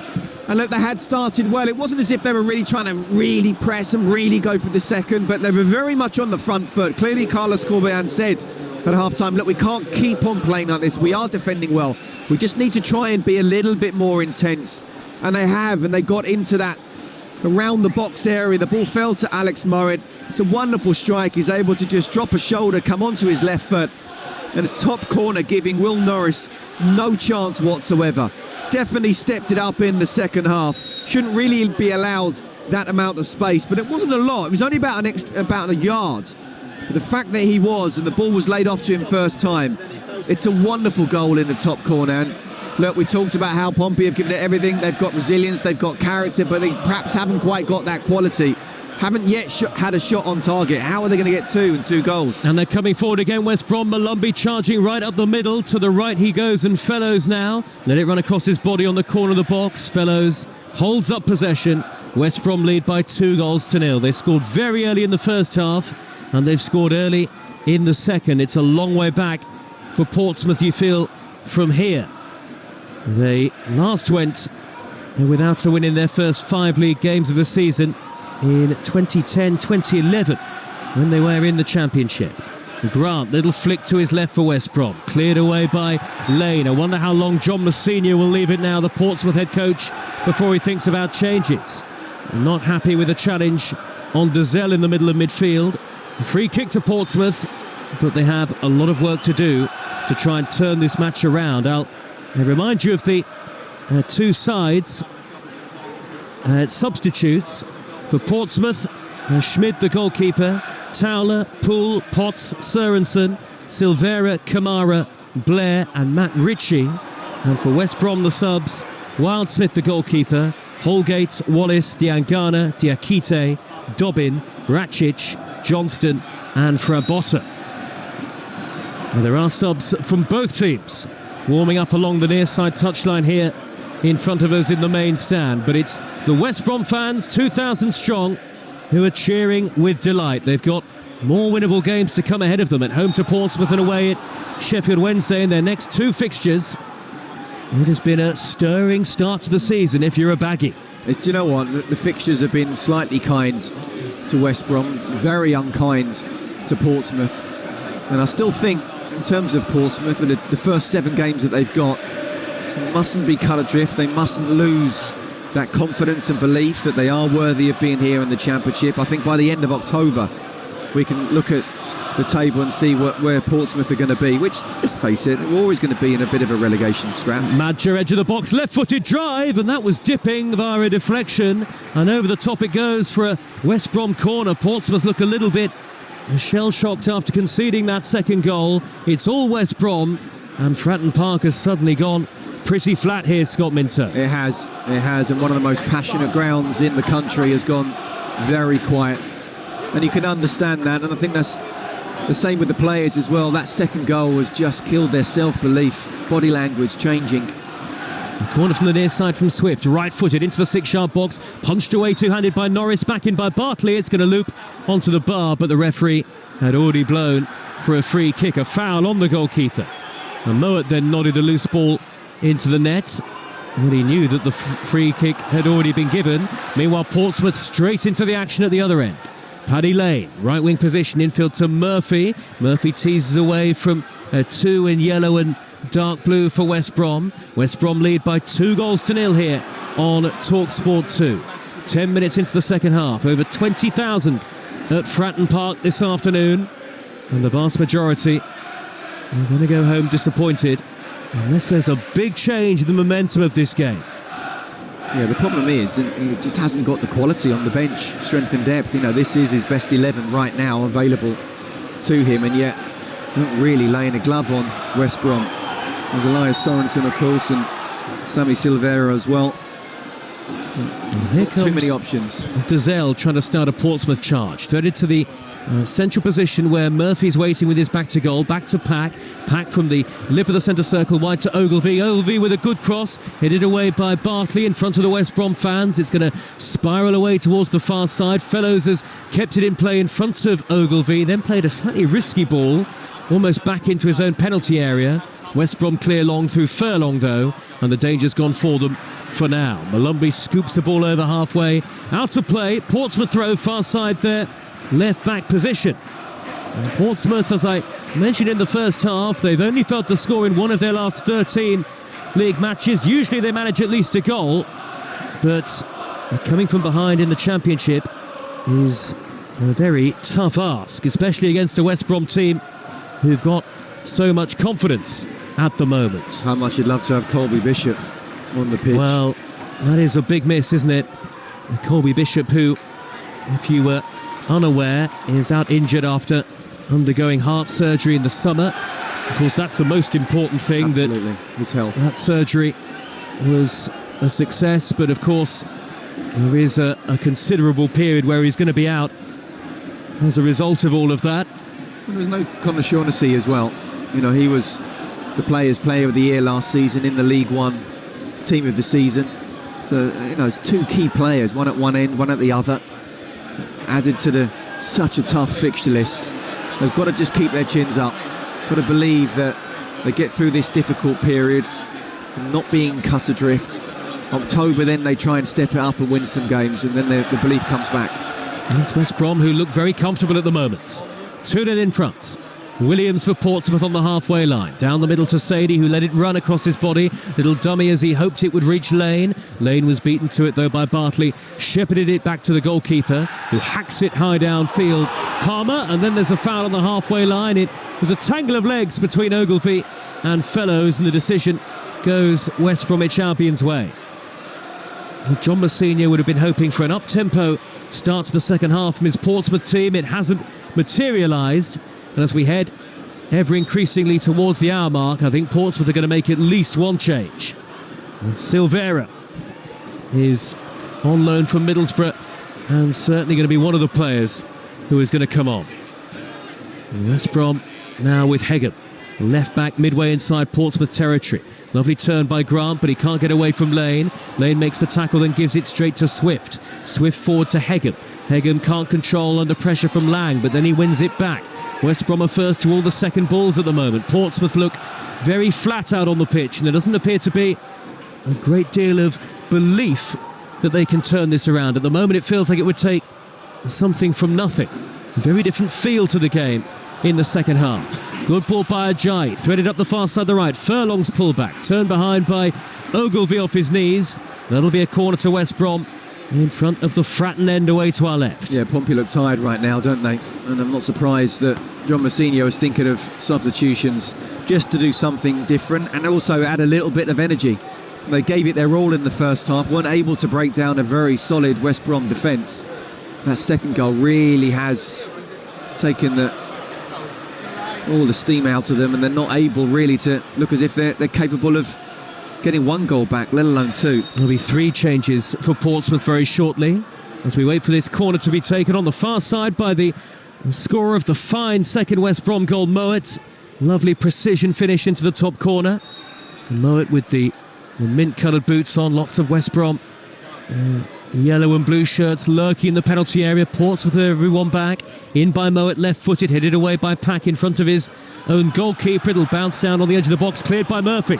Sadie looking to race clear on the counter-attack. Ball forward towards him was a really poor one by Williams, way overhit. And Malumbi gets across to send it back to the goalkeeper. Poor clearance by Palmer though. Lane from 25 yards, urged to shoot, lays it square instead to Murphy. Murphy, quick feet, left-footed shot. Oh, it's just wide. Flashed a yard or so wide of the near post from Josh Murphy. Some of the Portsmouth fans were on their feet. They thought it was going to end up in the back of the net. Only just wide of goal. A warning shot for West Brom, who still lead 2-0. An hour gone on Talksport 2. Here's Scott Minter. Yeah, and even though it's not a goal, it's lifted the whole crowd. It's given them something to get behind and shout about. No doubt about it. There's a lot of quality from Josh Murphy. I think the final ball from him has not quite been good enough as it could be, but very, very dangerous when he does get on the ball.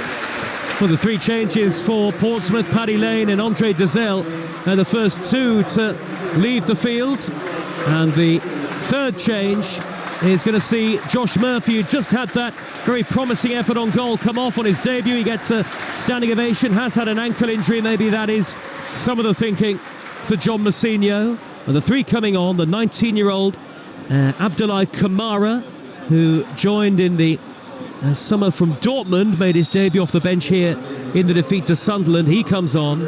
Harvey Blair, ex-Liverpool winger, and Sam Silvera on loan from Middlesbrough. Now the other two to take to the field for Portsmouth. So a little bit of youthful energy and exuberance onto the field. He had to do something, yes. Didn't he, Scott? Oh, absolutely. He's got to try and change it. At this moment in time, walking towards defeat. Well, this is a really good West Brom side. I don't think they've been at their best, but they've created some fantastic chances, more so in the first half. And they have stepped it up in the second as well. Took a little bit of quality, or a lot of quality, from Alex Murray to score that second goal. Top corner, Will Norris, no chance whatsoever. But they just look a really well-organised outfit. And I talked about how Carlos Corberán, I believe, will be managing in the Premier League within a few years. And you can see how well-organised they are, how well-structured. Very good individuals, but also as a team, they know exactly where they need to be to make themselves difficult to break and concede any goals. And they're going for 3 straight wins away from home to start the league season as well, West Brom. They won at QPR on the opening day and have also won at Stoke. 2-0 up away at Portsmouth. 17.5 minutes into the second half. The ball out on the West Brom right with Fellows. A menacing run up to the corner of the penalty area. Thought about getting his shot away left-footed, blocked off, and Silvera with his first touch to win it back for Portsmouth has his shirt tugged by Fellows. Free kick, and that will be a yellow card out of the pocket of Lee Doughty, the referee. And now one of the West Brom players has thrown himself to the ground. It felt like relatively needlessly and totally out of nothing. And Furlong it was who's gone to ground, and I don't think the referee has much interest in what's just happened there. Certainly the Portsmouth supporters are fuming about it. There is a bit of activity on the West Brom bench down below as we're right on the halfway line, very back row of the main stand, and it's quite a steep drop to the touchline below. That's a strange one. I mean, Carlos Furlong is not one of those players just to go down and try and make a meal of it, but it looked like he's one of those players who went down and tried to make a meal of it. I don't think the referee's done anything in terms of further punishment for anyone as a result of that. No, I think one yellow card in that passage of play was for the initial foul on Silvera by Fellows. We're going to bring on the giant Uros Racic in just a few moments. West Brom. Now here's the yellow card out of the pocket of the referee. I think he's just put it back in his pocket. I don't think he's given a booking to anybody. Bit of confusion reigns here. Yeah. In the end, there's a throw to West Brom in their right back position. Furlong's going to take it, and he's got Portsmouth fans about a yard away from him at the very front of that north stand, and well, he's getting the verbals. How much stick do you think he's getting? You must have had some of that, Scott, playing in your position in a, when you're on the touchline as a fullback. Oh, absolutely. From the home fans as well. Here come Portsmouth. Sadie pokes the ball hopefully up the left. Good pace by Silvera. He's bundled over by Furlong. Was it a 50-50 challenge? Furlong and Silvera going head-to-head. It's a throw to Portsmouth by the corner flag, and there are dozens of fans getting up out of their seats to have their say right behind them. You are right on top of the action if you're a fan of either of the two teams here. So close to the pitch. Portsmouth long throw coming up. 65 minutes gone. They're 2-0 down at home to West Brom. Live on your home of the EFL, Talksport 2. Birmingham against Wrexham live with us tomorrow night. Marlon Pack, couple of step-overs on the far side. He's threaded the ball left, and an opportunity for the cross from Silvera, right-footed, charged down by Fellows. There's been a real diligence about the way West Brom have defended in the game so far. They're going to make a triple change. Grady Diangana, Jed Wallace, and the aforementioned Racic coming on shortly. Callum Lang trying to twist and turn on the edge of the West Brom area, and he was crowded out by a flurry of yellow and dark blue shirts around him. Heavy press by a combination of Kamara and McIntyre, this time on Moet, who manages just about to win West Brom a throw, but there's a bit more energy and impetus about Portsmouth now, and maybe with that West Brom are going to make these changes that we've been talking about. Diangana, Wallace and Racic coming on. Swift is the first to leave the field. Fellows, who set up the opening goal, another assist in the books for Tom Fellows today. He's also going off. Maybe understandable that, given that he's just been yellow carded. Carlos Corberán doesn't want to take any chances, and the other change is going to see Malumbi go off. It's not that often that you see that. What do you make of the substitution, Scott? Well, in one sense, I'm surprised, because West Brom are pretty much in control of the situation right now, and you don't always want to change things. Substitutions, you want to change for the better, but sometimes it can be changed for the worse. And when you're 2-0 up, you just kind of want the status quo just to carry on like this. On the other hand, we mentioned about, was it the fifth game on the road that he's picked the same players, and maybe there's some players who perhaps from a physical point of view, a red zone point of view, maybe weren't going to last the 90 minutes, so he's just nurturing them. And what he won't want are 3 players coming on and changing the game in a negative way, not quite getting up to the pace of the game, and suddenly Portsmouth scoring and they're back in it. Because 2-1, you can imagine how the stadium's going to be, can't you? The fervour and the excitement will reach fever pitch, but West Brom are managing the game very well indeed so far as we head towards the final quarter of the action at Fratton Park. Malumbi with the interception to play it back to Bartley. He'll roll it to the feet of the goalkeeper, who hammers it clear downfield. Palmer long towards Madger, and McIntyre looked like he was climbing over the back of him. Madger appeals to the referee, nothing given.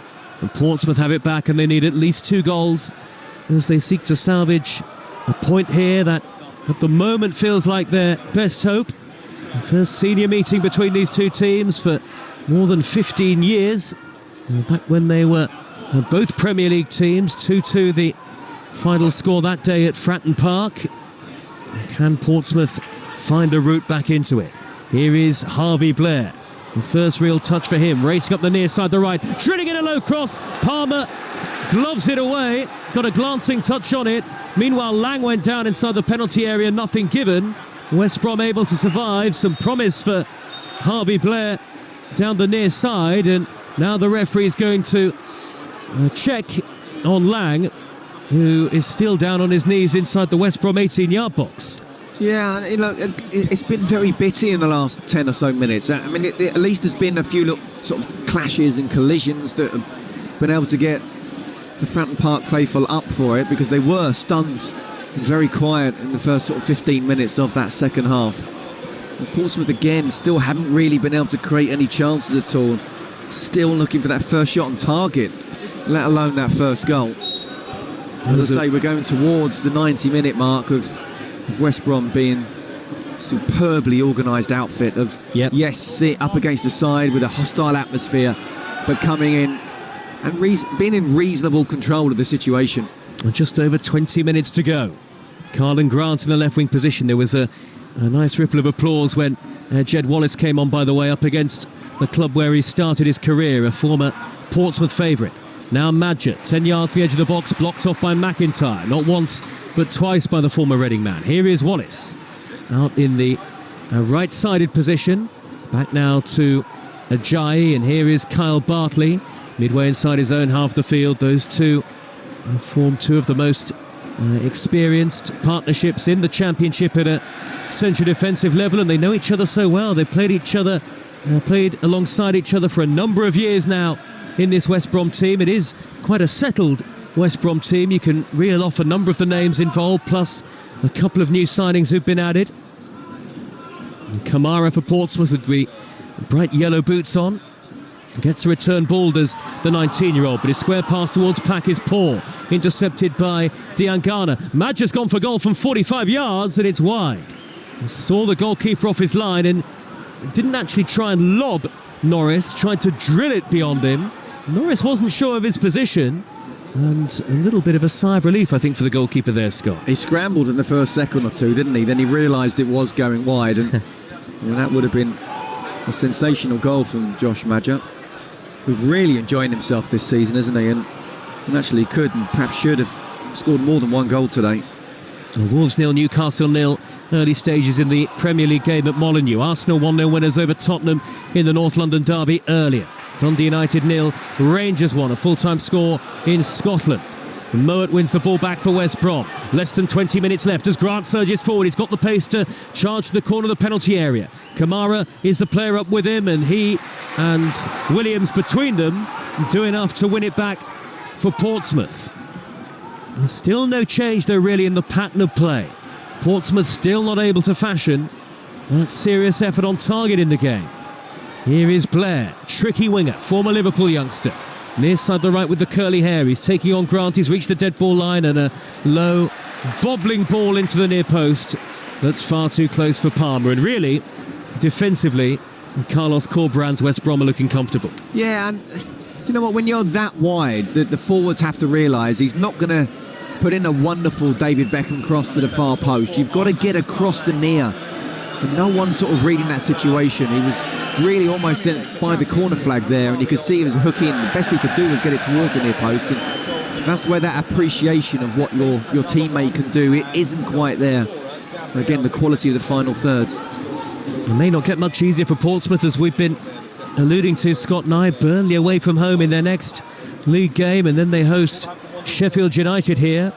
And one thing that I'm sure they'll be keen to do is trying to restore Fortress Fratton Park. It'll be 2 home defeats from 3, and only 1 goal scored if the score stays like this. That was an own goal against Sunderland. Header away by Furlong from the right back position. The giant Rakic climbs for West Brom, just nudges the ball to his right, and Wallace now back to Furlong, and West Brom know they don't need to force the issue at 2-0 up. No, the game management now, isn't it? 2-0 in control. Portsmouth, despite the substitutions, looking a bit tired. Diangana with a low shot from up the middle, and that did take a little nick off Kamara, and so thought the referee, and that'll be a corner to West Brom in front of the Fratton end. And again, all the time that West Brom are on the ball, or certainly got the ball in Portsmouth's half. Portsmouth not even able to get anywhere near West Brom's goal. You know, this really is a strong-looking side. Like what I've seen from Portsmouth, and you can't just judge it. It's too early in the season. They are more than capable of staying up, but they're up against the side here who I think more than capable of going up. It'll be fascinating to see how Albion do this season. West Brom will be top as it stands, 13 points in 5 games. Mowatt's delivery, left-footed, Bartley's header loops over the top of the crossbar. Good contact on it from Kyle Bartley. He knows it was a decent opportunity, the centre-half. Not scored this season, couldn't quite keep it down. Elias Sørensen onto the field for Portsmouth here in place of Christian Sadie. Sørensen, who was a late call up to the bench because of a problem for Yengi. Sørensen, a summer signing. When I was at Chelsea, I remember one of the lads, I'm not going to mention names, he was in the squad but not on the bench, and he was actually eating chicken wings when he got the call and said, come downstairs, and it wasn't a healthy chicken wing either. We've had an injury, need you on the bench. Wallace has poked the ball through towards Madger in the area. Good sliding challenge by Williams. And he actually got on the last 10-15 minutes. Now, not in any way suggesting that Elias Sørensen was eating unhealthy chicken wings before he got This was back in the 90s, wasn't it, Scott? Back in the day. You players could do whatever you wanted back then. Yeah, we kind of did. I bet some of the pre-match meals were legendary back in those days as well. I mean, well, I go as far back as the late 80s, where it was steak and chips the night before a game, and actually a couple of pints as well if you're away from home. Scott Minto, who played for Benfica, Chelsea, West Ham and others. Here's Grant on the halfway line for West Brom, given away to Williams, stretching to poke it forward towards halfway is Swanson. Down goes Blair, and he's been fouled. Regan Poole is going to make his long-awaited return from injury for Portsmouth in just a moment. The referee is going to let them make that change. There are less than 15 minutes to go. Portsmouth 0, West Brom 2. The game feels like it's petering out as Poole, finally back on the pitch, has been out since November last year. Long-term injury. That's a big cheer and a big boost for Portsmouth as he comes on in place of another man who'd had real difficulties with injury, McIntyre. Yes, it is. It's a real boost, and that's something which Portsmouth are going to need. But last season was all about winning and very rarely losing. It was only 5 defeats in League One. Well, this season it's all going to be about, okay, we're probably not going to win that many, but can we nick enough points to stay up? And they're going to need strength in depth, and what is, as we know, in the whole of the EFL, just such a difficult, long, hard, arduous campaign. They're going to need strength in depth, especially from not just the physical side of things, but the mental side of things. If you're a Portsmouth fan, you can call the final word on Talksport from 6:30 to have your say tonight. 03717 223344 is the number. Marlon Pack goes crossfield with the outside of his boot. Out to the left to Silvera. Silvera suddenly trying to quicken the pace. He's dribbled towards the corner of the box, but West Brom have got everybody back behind the ball, and there's not much space for Portsmouth to work with from an attacking perspective here. And Kamara turning away from Madja and being tracked every step of the way. Knocks the ball up the inside right channel to Williams. Williams holds up possession. Not really got an obvious target man to aim at in the middle. Portsmouth, and then with that you come back to Colby Bishop, obviously, who can't play at the moment. Marlon Pack's sweeping ball, high ball to the left. Well brought down by Silvera. Nice control. Level with the edge of the box. They're 2-0 down Portsmouth. Silvera's curler headed away by Bartley. That looked like it could have been goal-bound. Portsmouth denied. And at the stage in the game, Scott Minto, only 12.5 minutes of normal time left. Good run up the right-hand edge of the penalty area by Lang, and he's turned away from Hegem and dinks in the right-footed cross, headed away by Ajayi, comes down to Swanson, controlled it on his chest, the angle's very tight. Mowatt's gone down under his challenge, and the assistant... Actually, I'm not sure the assistant did flag, but either way, the free kick's been given. Yeah, I wasn't sure that was a foul. I think Mowat got the touch, realised where he was, and bought the foul. And look, it's unfortunate for Portsmouth, it really is. They're giving it absolutely everything with what they've got, but they just haven't got enough.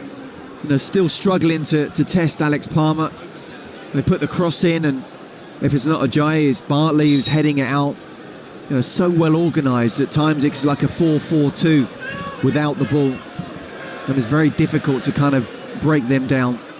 As if to illustrate the depth that West Brom have got in their squad. 2-0 ahead, and they can bring on Mikey Johnston and Lewis Dobbin very shortly. Dobbin, who's on loan from Aston Villa, and Johnston, who had a great loan spell from Celtic last season and has really spoken about the great working relationship he's got with Carlos Corberán. He's now back on a permanent contract, so the now former Celtic man ready to take to the field. And those options off the bench, you contrast them, don't you, between the two teams? Absolutely. Really. And, you know, sort of saying about any team in the Championship, whether you're fighting against relegation or fighting for promotion, you need that strength in depth. You will get injuries, you will get loss of form. And I'm really interested to see what's going to happen with Mikey Johnston, because he did so well last season. But Carlton Grant, to be fair, has started off the season really well, and we know that Carlos Corberán has named an unchanged side in every league game so far. But Mikey Johnston hasn't come back to the club and signed on the permanent deal to be sitting on the bench. So at some point, I can see him starting. Well, here comes Johnston replacing Grant, and Josh Madger's going to go off as well. A big cheer for Mikey Johnston as he takes the field from the 2,000 West Brom supporters. And Madger taking a slow walk as Lewis Dobbin comes on. But what of Josh Madger today, Scott? He's got another for the season. That's 5 this campaign now. All of those coming in the Championship. He could have had more than that as well, but I wonder where you think he could be in terms of the scoring charts if he stays fit. Well, yeah, 1, staying fit, and 2, he's never really had a fully successful long campaign, like whole of a season. He's been very good in half seasons. So you're looking at consistency. You know, all you can say is at the moment he started the season obviously really well indeed. But question marks will be there when, you know, winter comes in, and can he keep on going at game after game? As again, we know how physically tough this division is. But I tell you what, if he carries on like this, he's going to take West Brom very close to automatic promotion. Less than 10 minutes of normal time remaining now as Palmer clears long for West Brom. Lovely cushion header infield by Dobbin to find Johnston. Wallace is occupying the forward role now against his old team for West Bromwich Albion. Johnston tears cross-field into the centre circle and plays it out to Hegem. Further wide with the angled ball down the left to Diangana. Now back to Johnston again. You're listening to Talksport 2. And Talksport with all the reaction at the moment to the North London derby. Won this afternoon by Arsenal by 1-0. Hegem infield to Johnston. Collects possession midway inside opposition territory. West Brom keeping the ball very neatly, and they look sprightly in terms of those who've come on. Remember, they're all pushing for a start for next week. I wonder whether Carlos Corberán may end up tweaking his starting 11 sooner rather than later, or Scott Minto, will he keep it going for a 6th game? Look, if he had a midweek game, then I'd say, OK, you know, maybe you start making changes. 3 games in a week obviously is very difficult from a physical point of view, but in terms of the league, they're not playing until next weekend. And if I'm part of a side that's top of the table, I'm saying to the manager, why are you changing the winning side? Well, they are leading here by 2-0 as Bartley smuggles the ball out of play. Just over 8 minutes to go. But that's where the man management of the players he are not in the side, that comes in from Carlos Corberán. He's got to say, look, your time will come. We will need you at some point soon. But at this moment in time, how can I drop any players that are starting so well and taken us to the top of the table? I think the record for unchanged teams in the Championship at the start of the season is 8, something like 8. Okay. Wigan Athletic, that team that got promotion to the Premier League under Paul Jewell about 20 years ago now. Ogilvie out on the left for Portsmouth. Portsmouth are absolutely trying as hard as they can. There's lots of endeavour about the Portsmouth team, but they're still waiting for that quality in the final third. Forward by Swanson towards Blair. Swept into touch by Barkley, who wants to see more from Diangana in terms of tracking back. Yeah, there's quality play. It's leadership from Carl Bartley. First of all, making sure he gets in front of Blair and then having a go at his teammate for perhaps just being half a yard off it. And this time Diangana's done well, tracking back in combination with Hagan. Wallace collects possession, midway inside his own half. The number 7 forward to Ratchich. Neat little Cruyff turn, touch away from Silvera. And Furlong has placed the ball forward to the feet of Dobbin. Loose pass this time by Ratchich. Portsmouth win it back. And Portsmouth 2-0 down. And of course, they will remain in the bottom 3. Very early days, but the longer you wait for that first win, I guess, I wonder as a player, Scott, what happens to confidence and when you're coming into a game feeling a bit more nervous each time? It's not nice. It's not nice, especially when you've come up for the first time in more than a decade and you want to prove that you are a Championship player.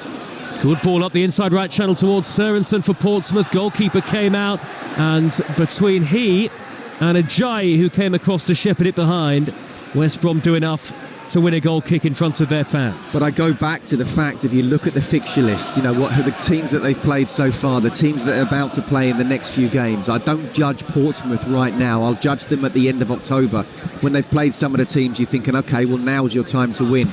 Then what you don't want is that confidence sort of chipped away at by the time you meet those teams that you'd be thinking on paper, we should go and win these games. And also, if you're cut adrift a little bit, you feel the pressure because they're almost must-win games, or becoming must-win games, rather than games that, okay, we should win this, but let's just go out and play. So absolutely, they really could do with a win within this tough period, but I don't see where it's going to come with Burnley and Sheffield United coming up next. Less than 6 minutes to go here. After those two matches, Portsmouth away at Stoke, at home to Oxford and away at QPR. But then you put pressure on those matches and suddenly they take on significance. You go back to the cliche of the Championship being, there's no easy game. It's tough, but they need to find a way to win, because you can justify this and the fans can understand it, especially with the passion that the players are giving and the commitment. But when you get to the end of October, and if they still haven't won a game then things can start to change in terms of the mood around the stadium, and then that emits onto the players who can lose confidence and the body language can change. So yeah, very difficult indeed. And some of the Portsmouth fans heading for the exits here. 5 minutes to go, 2-0 to West Brom. And the game feels over as a contest, really. Yeah. It's felt it since the second goal, really, isn't it? Yep. I think West Brom have been superb in terms of that game management. Still incredibly, 85 minutes in, Portsmouth's not a shot on target. A free kick by Wallace, high into the area, Furlong with the header over the top. And the chances that have come in this second half, the goal from Mowat, and then really the other half chances have been West Brom opportunities. Yeah, I feel like I'm on goals on target watch for Portsmouth. Let's try and at least get a shot on target. Well, it'll have to be on target if it's a goal, well, that's for sure. Absolutely. Well, let's start, first of all, get one on target, and then we can find a way how we can get I guess, Scott, there was that massive period of pressure after they conceded the opener, where for 10 to 15 minutes they were dominant. Yes. That was crucial, they just couldn't score. And West Brom have won it back now with Ratchich. Wallace darting up to the inside right channel, sets up Dobbin, angle tight, double deflection off Ogilvie and then Dobbin, and a goal kick to Portsmouth. Should have cut the ball back. Really should have done. Ratchich made a really good run into the box. And yeah, it was a little bit greedy there from Dobbin. Here is Kamara for Portsmouth. High hopes for the young man. A 4-year contract he signed this summer. And turning in the centre circle is Lang, turning into trouble. It's won back by Ajayi. You can see the body language of some of these Portsmouth players, visibly the belief that was maybe there at 1-0. As you say, Scott, just doesn't seem to be there at this stage in the game as well. 3.5 minutes plus added time left. There might be 3 or 4 minutes of stoppage time at the end of the game, but it doesn't feel remotely like there's enough time in this match for Portsmouth to turn things around. No, unfortunately, they've come up against a team that, as I say, are so well organised and yet have that bit of star quality going forward, as we've seen with the second goal, that I think even if we played another 90 minutes, Portsmouth wouldn't get, well, I don't know about a shot on target, but I don't think they'd score a goal. It feels like the spark that they had in the first half for long periods has just wilted and withered away in the second half. Yeah, it's not as if they're giving up. But, no, definitely not. You know, it's just, you know, that real belief. And, you know, it's been taken away from them. And Williams over the halfway line for Portsmouth. 2-0 down here. Last 2.5 minutes of normal time. The West Brom fans on their feet, all 2,000. Behind the goal to the right-hand side. It'll be a good journey back up the motorway into the Midlands for them. And then Plymouth at home, Sheffield Wednesday away, which we'll have commentary of for you on Talksport 2, couple of weekends' time. If you're a West Brom fan, I know Plymouth got a great win yesterday over Sunderland, and Sheffield Wednesday got a point, didn't they, against QPR.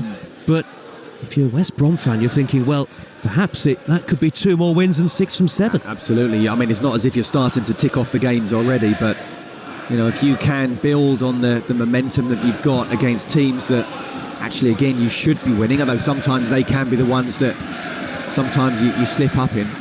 But no, the way that this team is, both with and without the ball, I think it's high quality, and I would be very surprised if they don't get 6 points out of 6 in those next 2 matches.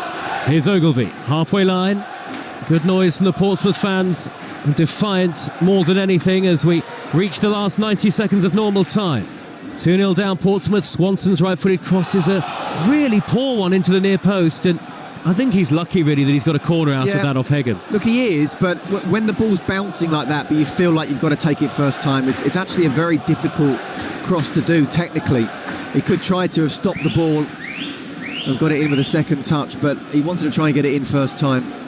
Well, Pack is going to take the resulting corner from the near side, the right-footed and out-swinging and headed up into the air by Bartley, who wanted a foul, didn't get it. Miscued clearance by Wallace has dropped down to Pack. Little square ball infield to Blair. Corner of the penalty area. Wriggles away from 3 in yellow and blue. He's got to the byline. It's a brilliant run by Blair, but he could only flash the cross as he stumbled, slightly lost balance into the side netting. That was a really promising direct run, but a few more Portsmouth fans get up out of their seats in front of us now, and I think the sense around the ground is, despite a good effort, the game is done. Yeah, absolutely. I mean, Blair did really well. He got inside the box. You can see that West Brom players didn't want to make that tackle, but I felt almost he took an extra step where he should have just hammered it across the 6-yard box, and by taking that step, it was a little bit off balance by the time he tried to, and ended up being a goal kick in the end, but at least he showed positivity of trying to get in and do something. Here comes Johnston into the area, right-footed shot, beaten out by the goalkeeper, drops down towards Racic, and a foul by Pack, although I thought he got the ball, stretching to beat Racic to it. Yellow card for Pack from the referee. Free kick right on the edge of the box here for West Bromwich Albion as we go into 5 minutes of added time. No, I'm with you on that one. I think it's because of the way he was sprinting in, Racic, and I thought he got the ball, perhaps got a bit of the man as well, but it wasn't one of those where you say, well, no, that was a reckless tackle. I think he can count himself very unlucky because of the pace that Racic was running with. It made it look worse than what it was. And to compound that, he's got a yellow card as well. And also now, 25 yards out, bang in front of goal. Perfect for a left footer, perhaps even a right footer as well. And it'd be really unfair. It's definitely not a 3-0 game. We'll see what happens here, though. 45 seconds into 5 added at the end of the match. 2-0 to West Brom. Free kick very much within shooting range. It is, a yard or so from the edge of the D, right of centre. Who's it set up perfectly for here? Scott, is it going to be the left foot of Mowat or the right of Johnston? Well, I would have thought Mowat perfectly because it's kind of central, but you're right, it's just a couple of yards to the right, which then gives a little bit of leeway for the left footer. But I mean, if you're a right footer and you fancy your chances here, you could still go over the wall, sort of near post, or you could whip it to the far. A stoppage time at the end of the game, just under 25 yards out. Free kick West Brom. Mowat left footed. Oh, it's magic! Magnificent Mowat, his second, West Brom's third, to set the seal on a comprehensive away day victory Alex Mowat once again picks out the top corner with aplomb, and West Brom have cruised to victory on the south coast. And you have to wonder, maybe this season are the good times coming back for the Baggies. Portsmouth 0, West Brom top of the table 3. Well, it's still a little bit early to be saying that, but this looks a strong side that's going to at least going to be top 6 and perhaps fighting for top 2. As I say, I think it's really harsh. It's not been a 3-0 game, but West Brom have been quality. They really have going forwards, and defensively, I mean, they've been superb. Again, we're just literally a minute or so, or a couple of minutes away from the final whistle, and yet Portsmouth have given it everything, playing at home in this atmosphere, not able to get a shot on target. But that is absolute quality. You ask me who could it favour, it definitely favoured a left footer. 3-0 to West Bromwich Albion, and it does feel harsh on Portsmouth in the context of the first half in particular, but the nature of the reality of Championship football coming to the fore once again. There's a ruthlessness about some of these teams, and West Bromwich Albion are potentially right up there. Yeah, do you know what? It's really harsh, but this is what top teams do in any division. And the quality of the left foot of Alex Mowat. Again, it could have been a right footer, but it did slightly favour the left. But still, you have to get it over the wall. And look, Will Norris didn't even move. He knew he was nowhere near that ball, and he was thinking, please don't go in. But it was top corner. It was a wonder strike, it really was, giving the keeper no chance whatsoever. I do think it's really harsh on Portsmouth, but it shows the quality that Albion have this season. Well, there are large numbers of empty seats here at Fratton Park at this stage in the game. 3-0 to West Brom, less than 90 seconds to go now, as Mowat gets to his feet on a hat-trick. Alex Mowat, don't often see that in the course of his career. I wonder if he's ever had one. He's still making the point about no shots on target for Pompey. No shot watch. I'm just showing Sam alongside. Sam Matafesi is on Talksport right now. If you want to have your say, Portsmouth or West Brom fans, 037 17 22 33 44, and you can join Talksport to have your say. Mikey Johnston to the edge of the box now. He goes down as if tripped. Pack has a nibble at him, can't quite win it back for Portsmouth. Now Racic seizes upon it and has driven down towards the corner flag. That looked more of a free kick on Johnston than the tackle by Pack that led to the third. Yeah, and then the way Mikey Johnston got up straight away as if he kind of knew. And I just, it happens when you're I don't want to say down there, because again it's still early, but obviously Portsmouth are in terms of where the table are. But when things aren't going for you, I go back to the fact that they have given it absolutely everything, but in terms of where it really matters in the box, they just haven't got that quality. They've just come up against a side that's too good for them. They won't be relegated on games like this, though. Header away by Bartley for West Brom. And now Diangana from the left-back position. We've had 5 minutes of added time. 5 were allotted. Only seconds to go here at Fratton Park on a day that began brilliantly for West Brom and is going to end with, on the face of it, another very convincing victory, another one away from home. 3 straight away league wins to start the Championship season for Carlos Corberán.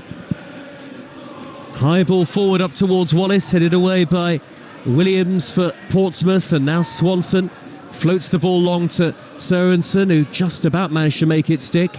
Poked it back to Kamara. Only seconds to go here now, and the muted noise from the Portsmouth fans who've tried to keep going right to the end. A slide tackle on the halfway line by Pack to win possession. Kamara up the middle to Silvera, 25 yards out. Hassled and harried all the way by Semi Ajayi. There's a determination about West Bromwich Albion to keep a clean sheet. And they do. And not only did they keep a clean sheet, more importantly than that, it is 4 wins from 5 to start the league season for West Bromwich Albion, and they are top of the Championship. It may be early, but it's an early statement of intent from Carlos Corberán's team. Real hope that the Baggies can make the jump back to the Premier League this campaign. 13 points from their first 5 games of the season is an excellent return from a team who have shown super consistency so far, particularly away from home, where they picked up 3 wins from 3 in the league. West Brom very much up there with the teams to watch in the Championship this season. The game started perfectly. Josh Madger opening the scoring after less than 55 seconds. It ended brilliantly too. Alex Mowat scoring the second of his 2 goals with a free kick in stoppage time. Before that, he'd made it 2-0 just 7 minutes into the second half. Both of Mowat's goals were excellent finishes. The first of them and the second of the game for West Brom really knocked the stuffing out of Portsmouth, who are still looking for their first win of the campaign. Portsmouth 0, West Brom 3. And very much contrasting emotions at the end, Scott Minto. Absolutely. You know, watching the Albion players go to the fans will be absolutely delighted with what they've seen. I mean, they were very good going forward, but they were absolutely superb defensively. And I mean that as a team. So difficult to break down. Portsmouth gave it their all. I mean, little did we know, really, the winner came in the first minute. You know, Portsmouth not able to even get a shot on target, let alone a goal. But I think that goes to show the quality of Pegum. He's come in, you know, he's playing left back at the moment, even got forward and whipped in a wonderful ball, but just solid defensively. Carl Bartley and Ajayi, brilliant as a central defensive partnership. Darnell Furlong, one of the best fullbacks in the division. And then you got Malumbi and Alex Mowat sitting in front, protecting. The quality of Mowat with the 2 goals. I don't want to say to him, and I won't say to his face, that they weren't actually needed in the end, but there were 2 quality goals. The second goal when he came inside half a yard, top corner, and then just to top things off for that free kick that anybody would have been proud of. They're the top players of the world. Brilliant, brilliant strike. But this is a fantastic win for Albion, of that there's no doubt. And Pompey need to keep their chins up. We know they finished 5th in the Championship last season, did West Brom, ended up losing in the playoff semi-finals. All about trying to go one better this time, or even better than that, automatic promotion. Who knows? There's a long way to go. There's still 41 games left. But for Carlos Corbrand, do you think they're in a better position, Scott, this time? Have they got a better squad this time around? Well, I certainly think from behind the scenes and ownership, the fact that they're much more settled than they were 12 months ago, I think is very, very important. I think if you look at the players that they've got, and the players that can come off the bench as well, they can affect the game. So, listen, I learnt a long time ago never to predict this early how a Championship season is going to go, but all you can do is almost do it in stages. Get to that game 10, be there or thereabouts, get in the next batch of 10 games, try and do something similar. Around Christmas time is really full on, and then if you're, you know, fighting for automatic promotion, where don't forget last season they were in the playoffs pretty much all season really, but never really believed, or I never really believed, that they were able to get into the top 2, break, you know, one of the 4 above them. But I genuinely think that they can this time around. You know, you would expect the teams that have come down to do well. Obviously Luton picked up that win. I think they'll start picking up a lot more. Burnley got a fantastic win at Leeds. But I think absolutely Albion are one of those sides that could be up there come the end of the season. Well, they're top for now, 5 games in and unbeaten. Portsmouth remain in the relegation zone, still looking for a first win. Live commentary tomorrow night on Talksport 2 of Birmingham against Wrexham in League One, the League One game of the season so far, and it's live and exclusive to national radio with us. Sam Matterface is live right now over on Talksport with the Sunday session. You can have your say on the weekend's football from 6:30 on The Final Word. But coming next on Talksport 2, live coverage of the opening Sunday of the new NFL season on NFL Live.